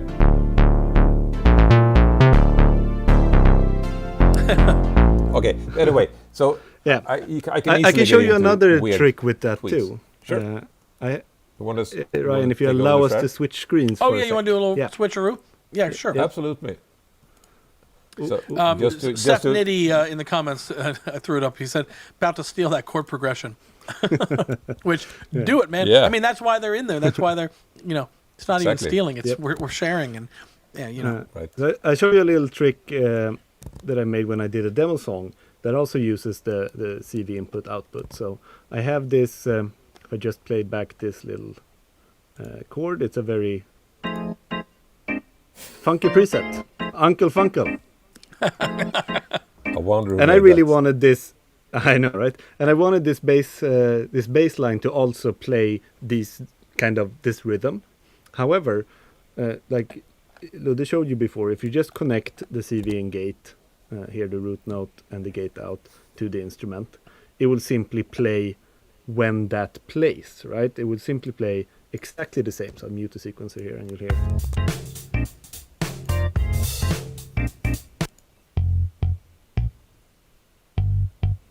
Simply following along. following the chords exactly. Yep. But a little trick then is you're not stopped from sequencing. So what I did is I took this kind of rhythm and let that be my guide.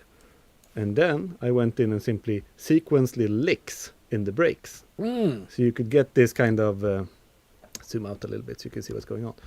I'm kind of filling in the blanks. So you have this thing that will always follow the chord progression, but I've added some flavor.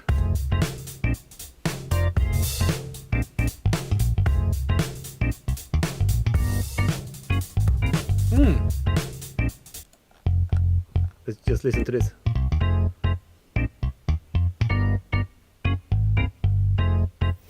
You know what, Mattias? Yep. You could actually do that with the player as well. I mean, if you let's see how to do. I would. It's going to be fun. On the spot.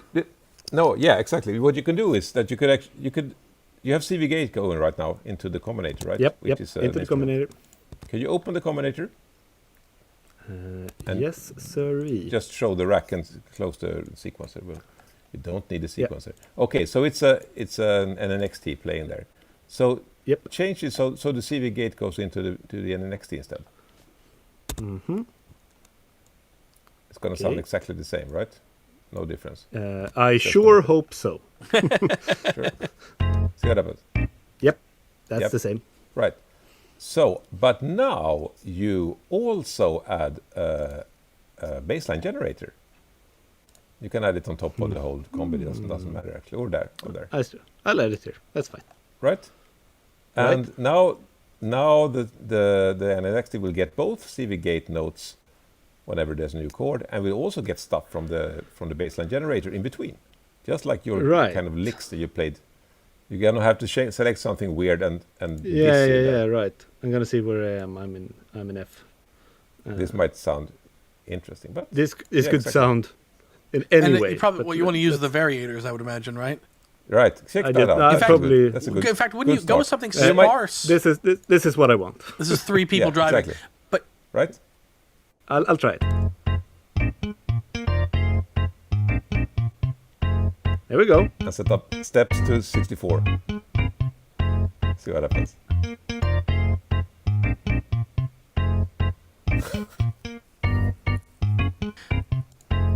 but now, Yeah, okay. out of curiosity, Mattias, take the actual on the baseball diamond. I don't know what you guys call that. I refer to it as a baseball diamond. Yeah. Yep. Go to the very most minimal thing, and then now use the variator. So just the end of the phrases, the way you had it was, All Yeah, right. with the double. yeah, Exactly. With this one, yeah, double. so we get this kind. There you go. So now it lays out on the beginning. There we go. That's not bad. And do the same. Do the same with the green one as well. With the on beat. I'm gonna want some drums for this. Yeah.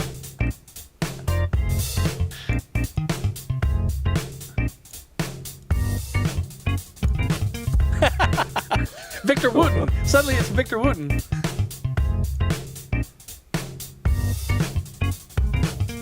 Ooh, that last lick. Yeah. Listen to that last one.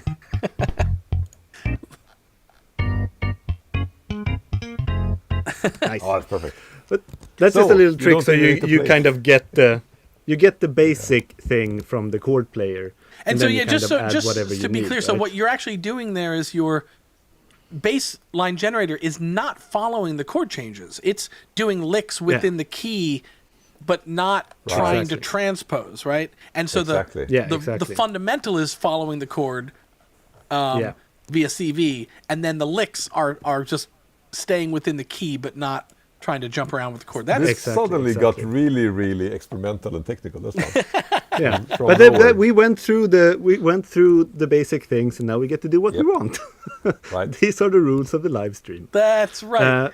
Exactly. But that's really like the chord sequencer. It's really fun, and it has a lot of like hidden tricks like that I think is really fun to use.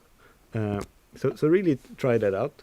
One thing we would like to hear, which is good maybe in this chat, maybe on Twitter or Facebook or Instagram later, is what kind of more chord sets you would like to see. Did we miss something really important? Is there something like it has everything except my favorite genre in the world, which is Right. this, or whatever it could be, because I think this is such a fun player, and we really liked working on it. So definitely something we're looking at is, Eric just adding termed just that more chord generative sets. jazz funk. So maybe that's a new genre. Yeah. But yeah, I agree. Yeah, throw in the comments, guys, other genres or chord sets that you'd like to see added, because I do think that, and I hope I'm speaking for all of us when I say that the chord sets is a living, breathing collection that we should see. That's our hope. I mean, Add- we'll see if everyone says, we're good, then Right. maybe not, but definitely an idea. There was a I think I'm question. going to try to, Oh, sorry. No, go ahead. I just thought I might want to do a little piece of music, a little beat of some kind of lo-fi beat, just to have made a thing. Sometimes I feel we talk a lot and we make these, not even an 8-bar loop. And it would be nice to go out at least having done some kind of 8-bar loop. I'm going to take a go look out. through some of the comments that I flagged for later to make sure we have covered that stuff. One of the ones I know Yeah. that came up, Mattias, and I don't know if this can factor into your activity here, is we're asking, are you going to make cool combinators for this new player? And the answer is we already have, and maybe I'll load some. So there are 2 packs out that came out on launch actually that uses the. so these are the Reason Chord Plus Sequencer. sound packs you're going to, right? Yeah, to great effect, and there are some built in too. But I'll just start with these. I'm gonna mute this so it doesn't mess things up. But these combinators are basically built with the chord sequencer and suitable instruments and effects that you can then start a song with.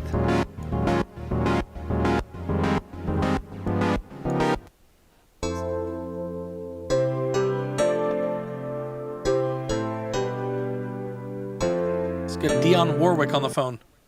Right. Ooh.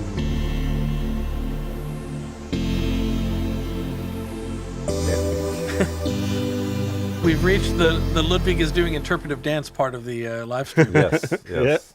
I know you're all waiting.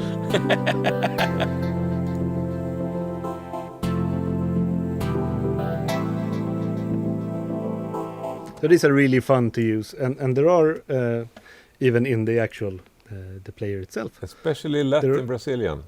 Yeah, I'm throwing up a couple Latin of these. That's good. Right. That's good. Yes, absolutely. We agree that that's something that's kind of missing. Yeah. Apart from that lone beach bossa thing, which is there are a couple of combinator Latin. patches built into the device, just worth noting, that are more to kind of teach you how you can make one. Yeah, right. Where it's really an example. So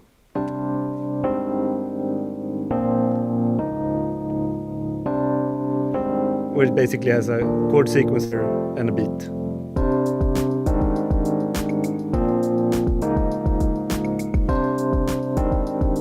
We have this quick house, which requires me to up the tempo a little bit.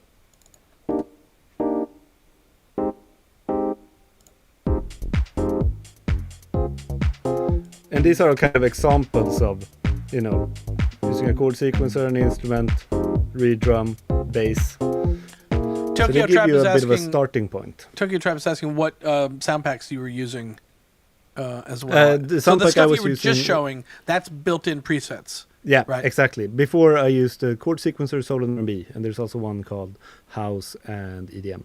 Gotcha. So if you're in the Reason Companion Plus right now, in the Reason Plus companion, you can search Chord Sequencer and you'll find the Chord Sequencer packs and there'll be more popping up in there as well. So. Yep. So I'll try to just put together a little lo-fi kind of beat, I think. Because one thing I personally really like is pretending this is like an MPC, where I'm basically more trying samples of chords and playing them in that way, you know. Mm-hmm. So if I go more into... I kind of like these jazzy fusion things because they tend to be kind of...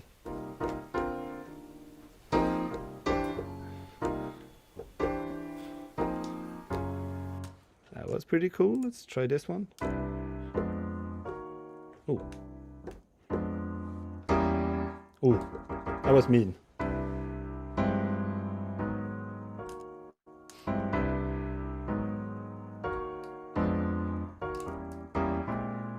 That's nice.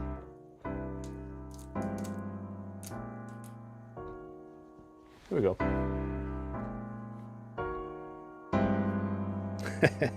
Those are some really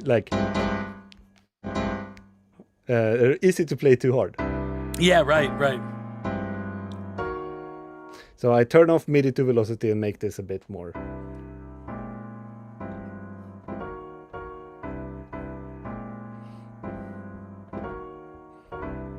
Playing them like you wouldn't play chords, like it's really hard to play. It's extremely hard to play. There's just some discussion going on in the chat right now about Reason versions and stuff. I guess it's worth mentioning. This obviously, if you're a Reason Plus subscriber, you're already on Reason 12, and this is automatically part of the Reason Plus subscription. But if you're an add-on, a perpetual user, and you're still on Reason, what's the earliest version that this would still work? Is it 10? Reason 10. 10 point whatever. 10.1, yeah. Yeah. 10.1. The only thing to be aware of is that the included combi patches don't load in versions earlier, of course. There are very few of them, so it's not the concept of combinator compatibility freaked your bird out there, Ludvig. Yeah, exactly. Yeah. Sorry. As soon as you said that, I think it's been pretty. Okay, now it's going on. I'm mute. So I'm just gonna set up this little piano patch. I added some vinyl and tape, and then I'm gonna do a little bonus trick for anyone kind of who want a bonus trick. I'm gonna use Polar to do a little pitch shifting, old vinyl record style.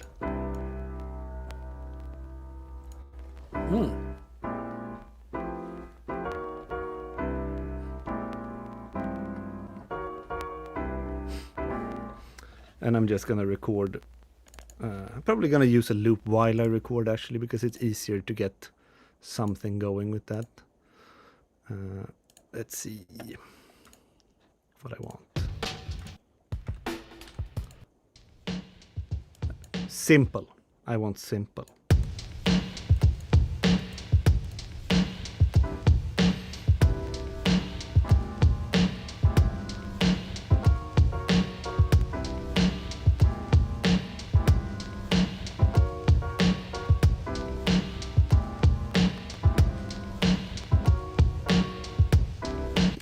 So I'm gonna record that real quick.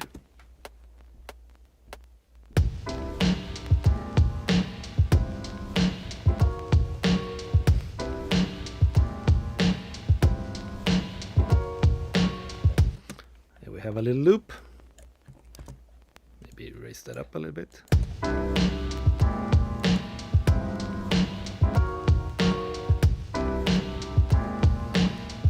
Then I'm gonna use some of the tricks we had before. I'm gonna remove a bit of bass. See, some of those low notes really disappeared. And then maybe take a bit of bass. Super bad. Super bad has to be good, right? Just per definition. Yeah. We'll take the root node CV out. And the gate just to make that play along. Boop.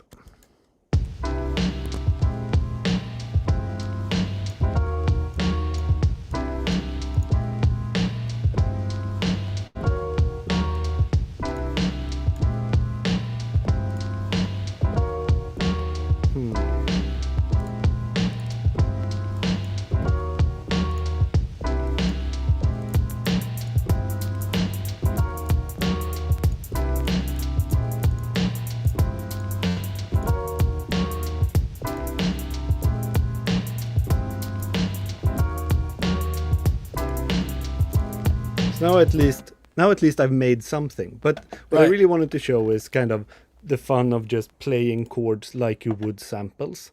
Because that's not really a chord sequence you would sequence. It has a bit wonky timing. It feels kind of like a juggled sample already. Off. Yeah, right. And I can of course shuffle it and so on. But juggling it like a juggled sample is a really fun way to do it. And then if you want to, go to the next level with that, you can start bouncing in place, and you can, cut that into little chunks and make them shorter. So you can do all these kind of fun stuff where really the end point isn't really starting with Chord Sequencer and then you're done. That's what I kind of want to show here. It's kind of fun to take something with Chord Sequencer and then start doing all your production tricks, to get something you want.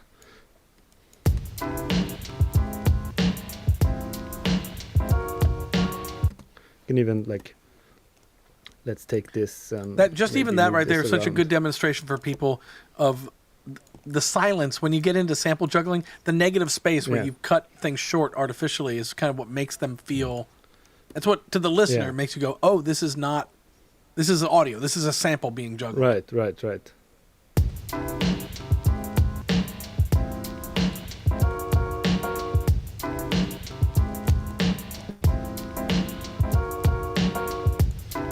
That's just a way to kind of work with Chord Sequencer, where I think often when we demo things, it tends to be that we demo the device, and we don't demo what happens afterwards.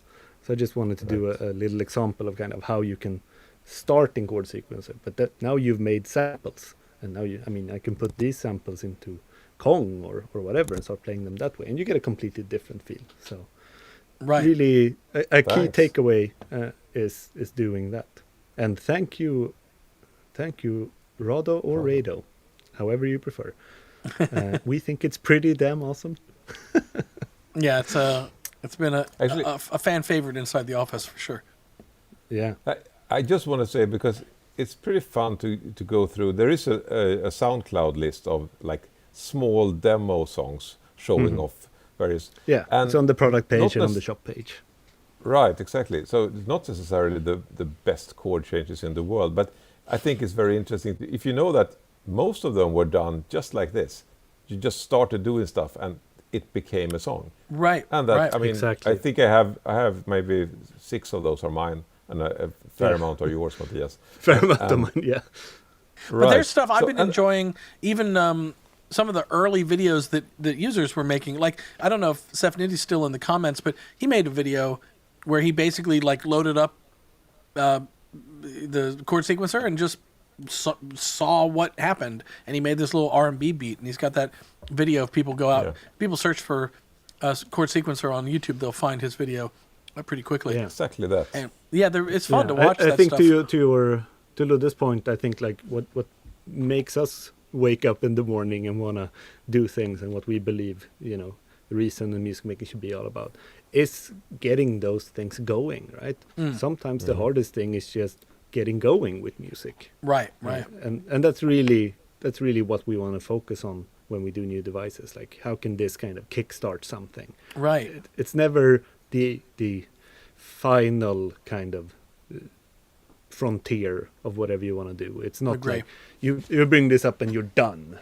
That's not where we Right. are. We're in the In bring fact, this up but it- and then music happens. This is a tip that I hope some people... There are people who might make not chordal-based music necessarily, like maybe acid house or whatever, like things that don't necessarily have strong chordal elements.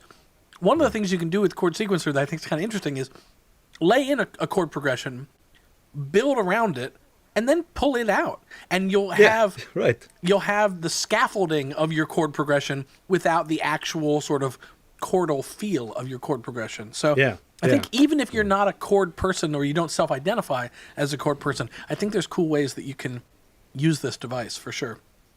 Yeah, definitely. Absolutely. Here's a couple of questions. I'm going to throw a couple of the... and then I know it's late over there for you guys, and I'm going to let you go. Can you just hang out with me during my U.S. hours? So lonely. It's so lonely. It's so My fun with you guys. vacation technically starts when I hang up. Oh, Ryan, so man, it's gonna so be, you got- you're gonna you be must be hard like- pressed. Every minute I make you stick around, I'm just delaying your vacation. That is brutal. Well, luckily I'm having loads of fun. so That's it's not good. that That's bad. good. Well, look. So there's a couple of questions I think are worth kind of getting to. One of them comes from Artur God. You know what? For all the years I've seen you in the chat, Artur, is it Godluski? Godluski? Levski. I don't know what it is, but anyway, Artur says, can you mix chords from different sets in one sequence, or at least in separate patterns? Do you have an separate answer for that? patterns, absolutely. Separate patterns, Yeah. yes. One sequence, no. So, wait, so you can load, hang on a second. Let me jump over to whoever screen is open. That's You're my saying screen. you can load a chord set Yeah. in pattern 1 and have an entirely different chord set in pattern 2? Yeah. So here, Sure. Heads in Clouds, and here let's do Anthem House. Ah, And here let's do, I don't know, 80s Ballad.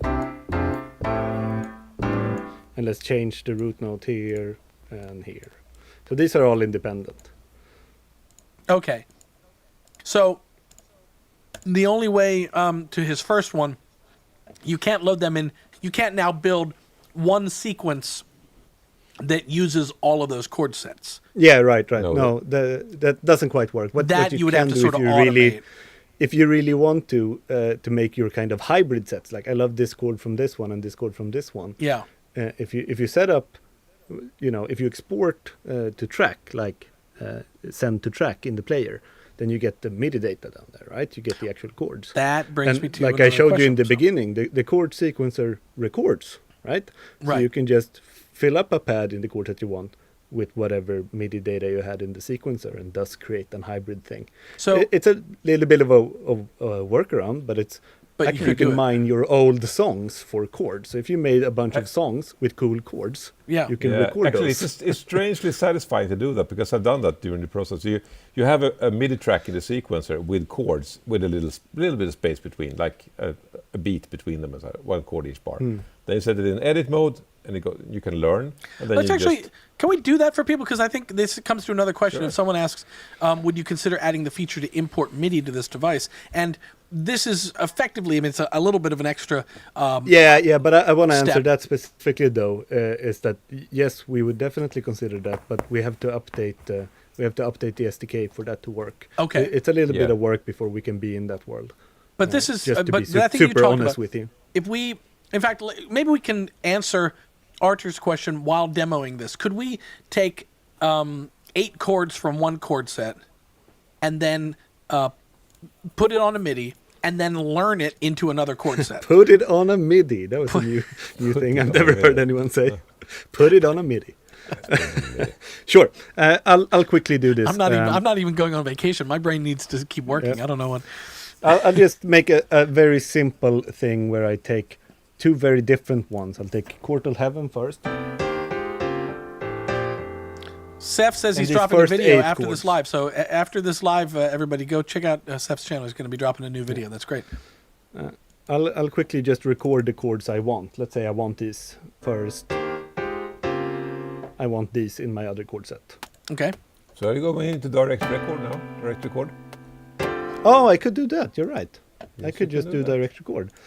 I was going to bounce, but direct record is smart. That means I'm recording whatever output is coming out. Clever function. Worth mentioning that is a Reason standalone function that if you're a Reason that's Rack true. plugin user, that would direct record's not there. Yeah, but same Yeah, studio, but center you track. can still set it up. But You can, yeah. It's here we have control. But let's just do that with the 4 first chords. Okay.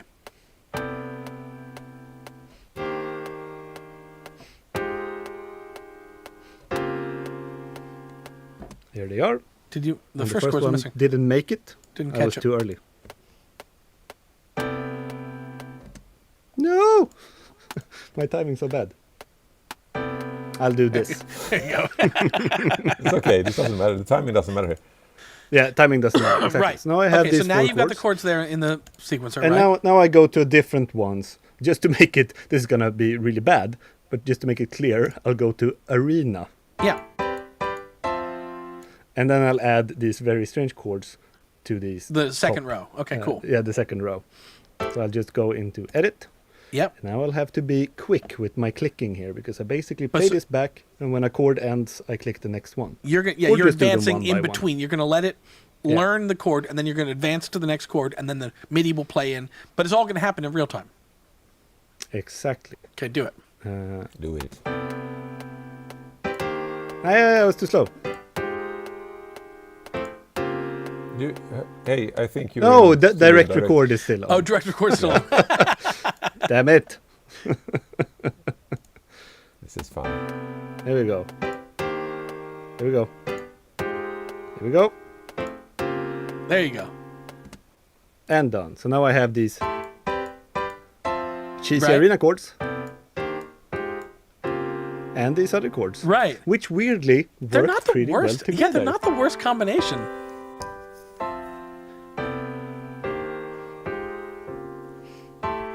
Right? Different feels. I mean, I like that. That was surprisingly good. Surprisingly good. Matthias, save that. The Send it same out to dude people. made Let's those have two. people make some music with that chord set. I bet you there's some cool stuff you could make with that chord set. I'll keep it. Yeah, save that patch. Maybe we'll tweet that out and see if people want to Yep. see what they can do Again, with that combo. secret desktop. Won't save it. Yeah, yet. don't save it now. Won't That's save fine. it on camera. That's fine. That's fine. Let me jump up. In fact, here, just for your sake, I'll switch to the 3-shot. Let me just take a look at the stuff that I favorited from before. So we got that one. Michael said he's been having trouble with this one because after he chooses some chords from this, I don't know how to play along with other instruments. Michael, I don't know if that's this was an actually, early comment, but I don't know if that's worth... I can quickly show that. I'll save this later. But if you go back to my screen, Ludvig kind of showed it, but maybe it wasn't clear to everyone. So I'll do a real quick example. Let's see. So we're on my screen, and I have. Yeah. And I'm just gonna place these chords out. Yeah, people, by the way, Jay Ford says, I need that chord set. Yeah, I agree. It's pretty good. So here it is. I can play it back. But if I start to play, it re-triggers chords, right? And that's what Ludvig talked about before. This little icon up here, MIDI. That's the one. If you click this, it turns off MIDI triggering of chords. So it lets the sequencer run along, but I can still play.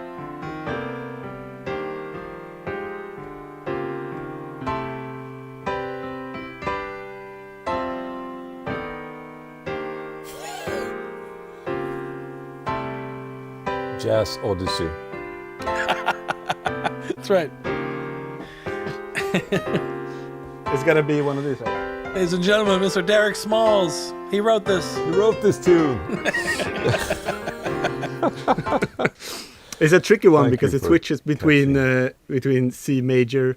These are all C major, Yes. but then it jumps over to That's C the... minor. So I know. be careful. And yet it works. I don't understand. Yep. That's like I say I always play in C minor, and that's not true. I play in C minor, and sometimes I change it to C major mid chord. Francois says you could say Chord Sequencer is a giant step, winning the dad joke award for the day, but also that joke a good little reference there. We see you, And Francois. we should Giant actually steps. have a proper set of chord changes, giant step chords. Yeah, just giant steps. That would be an obvious chord set. Yeah, right? Yep. Yeah. That's true. So everyone can do their own giant steps. But it would be really. Yeah. There is a video. Maybe I'll tease. Do I tease it? Maybe I'll just leak it. I don't know. We have a video coming out tomorrow. You know what? I'll just tell you about it. We have a video coming out tomorrow where we got. Oh, here I'll do a hybrid leak tease. We have a video coming out tomorrow where we got some people together to create chord sets. Maybe that's all I'll say about it because it's a weird video. I hope people like it. It's like a weird concept. But we got some people together to make some chord sets. But those chord sets are already in Chord Sequencer. So when you watch that video, the chord sets they're making in the video, people who have Chord Sequencer, you already have these chords. You just don't know that they were made in this weird way. That's all I'll say. Check our channel tomorrow. The new video drops tomorrow. Yep. But well, listen, guys. All right, we are at 2 hours and 2 minutes, and I think that means it's time for us to wrap up here. People, throw your. I want to answer one thing super quickly yeah. here that I didn't show and I completely forgot about. Will they let us copy I just saw that. chords Yeah. from one to another? And I just want to show real quick if you have my screen up. Yeah. That yes, if you have this one and you want to make an alteration, you can drag it over here and hold Option or Alt. So the same way that you do when you're working with a sequencer, just hold Alt or Option. And now it's duplicated, so I can change this one and be more like this. Got you. So that's just a simple thing I saw. That's super Although, so now just to be clear, Raging Oracle's question is from one pattern to another. So yeah, which already I showed that in the beginning that any pattern. But I think he means. You mean from one chord set? Yeah, you want like just the E flat major 7 from this one to go into pattern 2. And I think the answer to that is a resounding maybe. Yes, in the future, strong so maybe. Yes, maybe. A strong maybe. So no, but seriously, the current we have method, a list of stuff. The current method is the way that we did it, where you just put it in MIDI in the sequencer and then learn it into. Just put it in MIDI. What am I saying? You're getting tired. It's a really roundabout way, but let's just say that there's a list of stuff that we would like to improve, and that copying and pasting a single chord in various ways, that could be one of those. Absolutely, it's on the list. Yeah. Okay. So maybe it's a serious maybe. Good. A serious maybe, not a joking maybe. Not right. It's okay. Cool. So now, Mattias, as we kind of run out, I'm just going to take a look here at kind of last questions and comments here. But can you prep? I often ask for outro music, and you had a little lo-fi beat you were working up. Maybe that's a nice little outro. I've deleted it. No. I've deleted it ages ago. Oh my God. Okay. Well, I'm going to ask you to be our outro music anyway. So give some thought and prep while I take a look here a little bit. SD, put it on a MIDI. Then, I don't know what I mean when I say put it on a MIDI, but I said it twice, and so my brain really wants to take say, me off the screen so I can switch my songs. Okay, sure. Oh, I can keep you on this screen though, right? Yeah, guys, I don't know. Can I play the post-COVID brain fog card? Maybe that's why I'm saying put it on a MIDI. I don't know. Maybe I've just created a new phrase, and it's gonna be everyone's gonna be saying put it on a MIDI soon. Thank you, David, for tuning in. Absolutely. David says he will make music later. What? It's not me, right? It's you. No, it's you. It's me. I'm muting you for a second while I go through some comments here. Okay, so Mattias is going to be making a little music there in the background while I'm just looking through here. A couple of people talking about feature ways to implement here. Ludvig, this is for you. I think ideal method would be if it had a drop down with chords to add. Okay, I guess there's some people looking to upgrade the UI to their tastes. Doug Royce, yes, that MIDI button, that little MIDI button in the corner, knowing to turn that button off is clutch. And again, just for people, that little in the very upper right corner, there's a little piano and it says MIDI. You turn that off and you can then play back the sequence that's in Chord Sequencer while also playing over top of it. So if you want to add a couple of notes, which is actually something I have to say that I often would do, like when I use scales and chords, you couldn't do that. So you'd always have to make 2 tracks of like the chord track and the melody adornment track. So that is, I agree, the correct word, clutch. So absolutely. Chris Reed, lots of cool people in this chat. It's been really informative thus far. I agree. To myself too, because, these are new devices for us as well. Mattias, I'm going to unmute you again. Have you made all your music that you need to make? Love it. Yes, I didn't make it right now, but I loaded up one of the songs I made for as a demo track. Love it. Okay, it's ready cool. to go for your outro. I'm going to just pop it's it a up on bit screen of here. So Japanese-inspired kind of funny house. Love it. Like. All right, let's take a listen.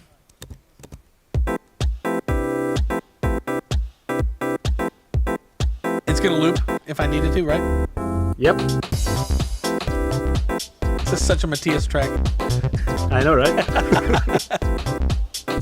I love Mattias. Mattias really has a style, It's great. All right, I'm gonna turn that down a little bit here, and I'm just gonna kind of say some goodbyes. Number one goodbye is and thanks go to you guys, Ludvig, Mattias. You guys have, in the course of the last 2 hours, you have earned your vacation. You can now go off and I don't know what you hang out in a sauna, swim in the archipelago. No, we sit in front of a computer. You just change from Reason to Chrome, and then working on our studio tab. That's right. Well, thanks so much for joining us. I think people always love when you guys come on with these, and I certainly do as well. Thanks just to the top of the stream as well, Chris Reed, for jumping on with us. And if you didn't tune in at the beginning of the stream, we had Chris Reed on here, Chris Reed Beats, on Instagram, on YouTube, on Twitter, all over the place. Go check him out, because we're really into what he's doing and really have been enjoying his content. And not to play favorites, but he's our current favorite. maybe that's being too strong. But go check out Chris. We're really loving what he's doing. Oh man, a request, Mattias, to sing with BBX with this. Okay, guys, listen, I hope everyone had a great time. I'm gonna switch you guys off. I'm gonna say goodbye to you guys. Listen, oh my God, I almost forgot. Keep that music going, Mattias. Guys, I'm back on Tuesday. I'm back, what did it say, Friday, Saturday, Sunday, Monday, Tuesday, 4 days. I'm back with another live stream, and somebody actually requested it. Did I star that comment? I might have starred that comment. If I did, I'll throw it up on screen here. Oh, I don't see it. Okay.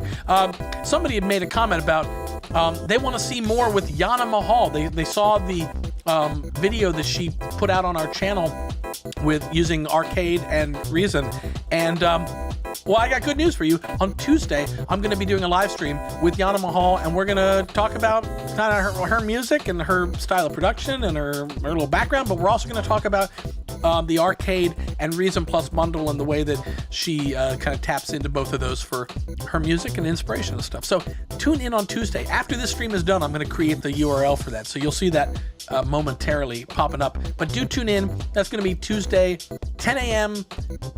Pacific time. That's 1 p.m. on the East Coast. That's 1900 in Europe. You guys use the military time.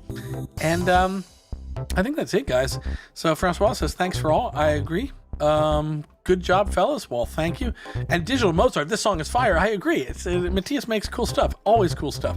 So, and Doug Royce is going to make some put it on a MIDI t-shirts. Just give me 3% and I'll be happy with that. All right, guys, listen, have a great time. Tune in on Tuesday. I'll see you on Tuesday. Jana Mahal and I are going to have a lot of fun. So do tune in for that. And we'll see you again soon.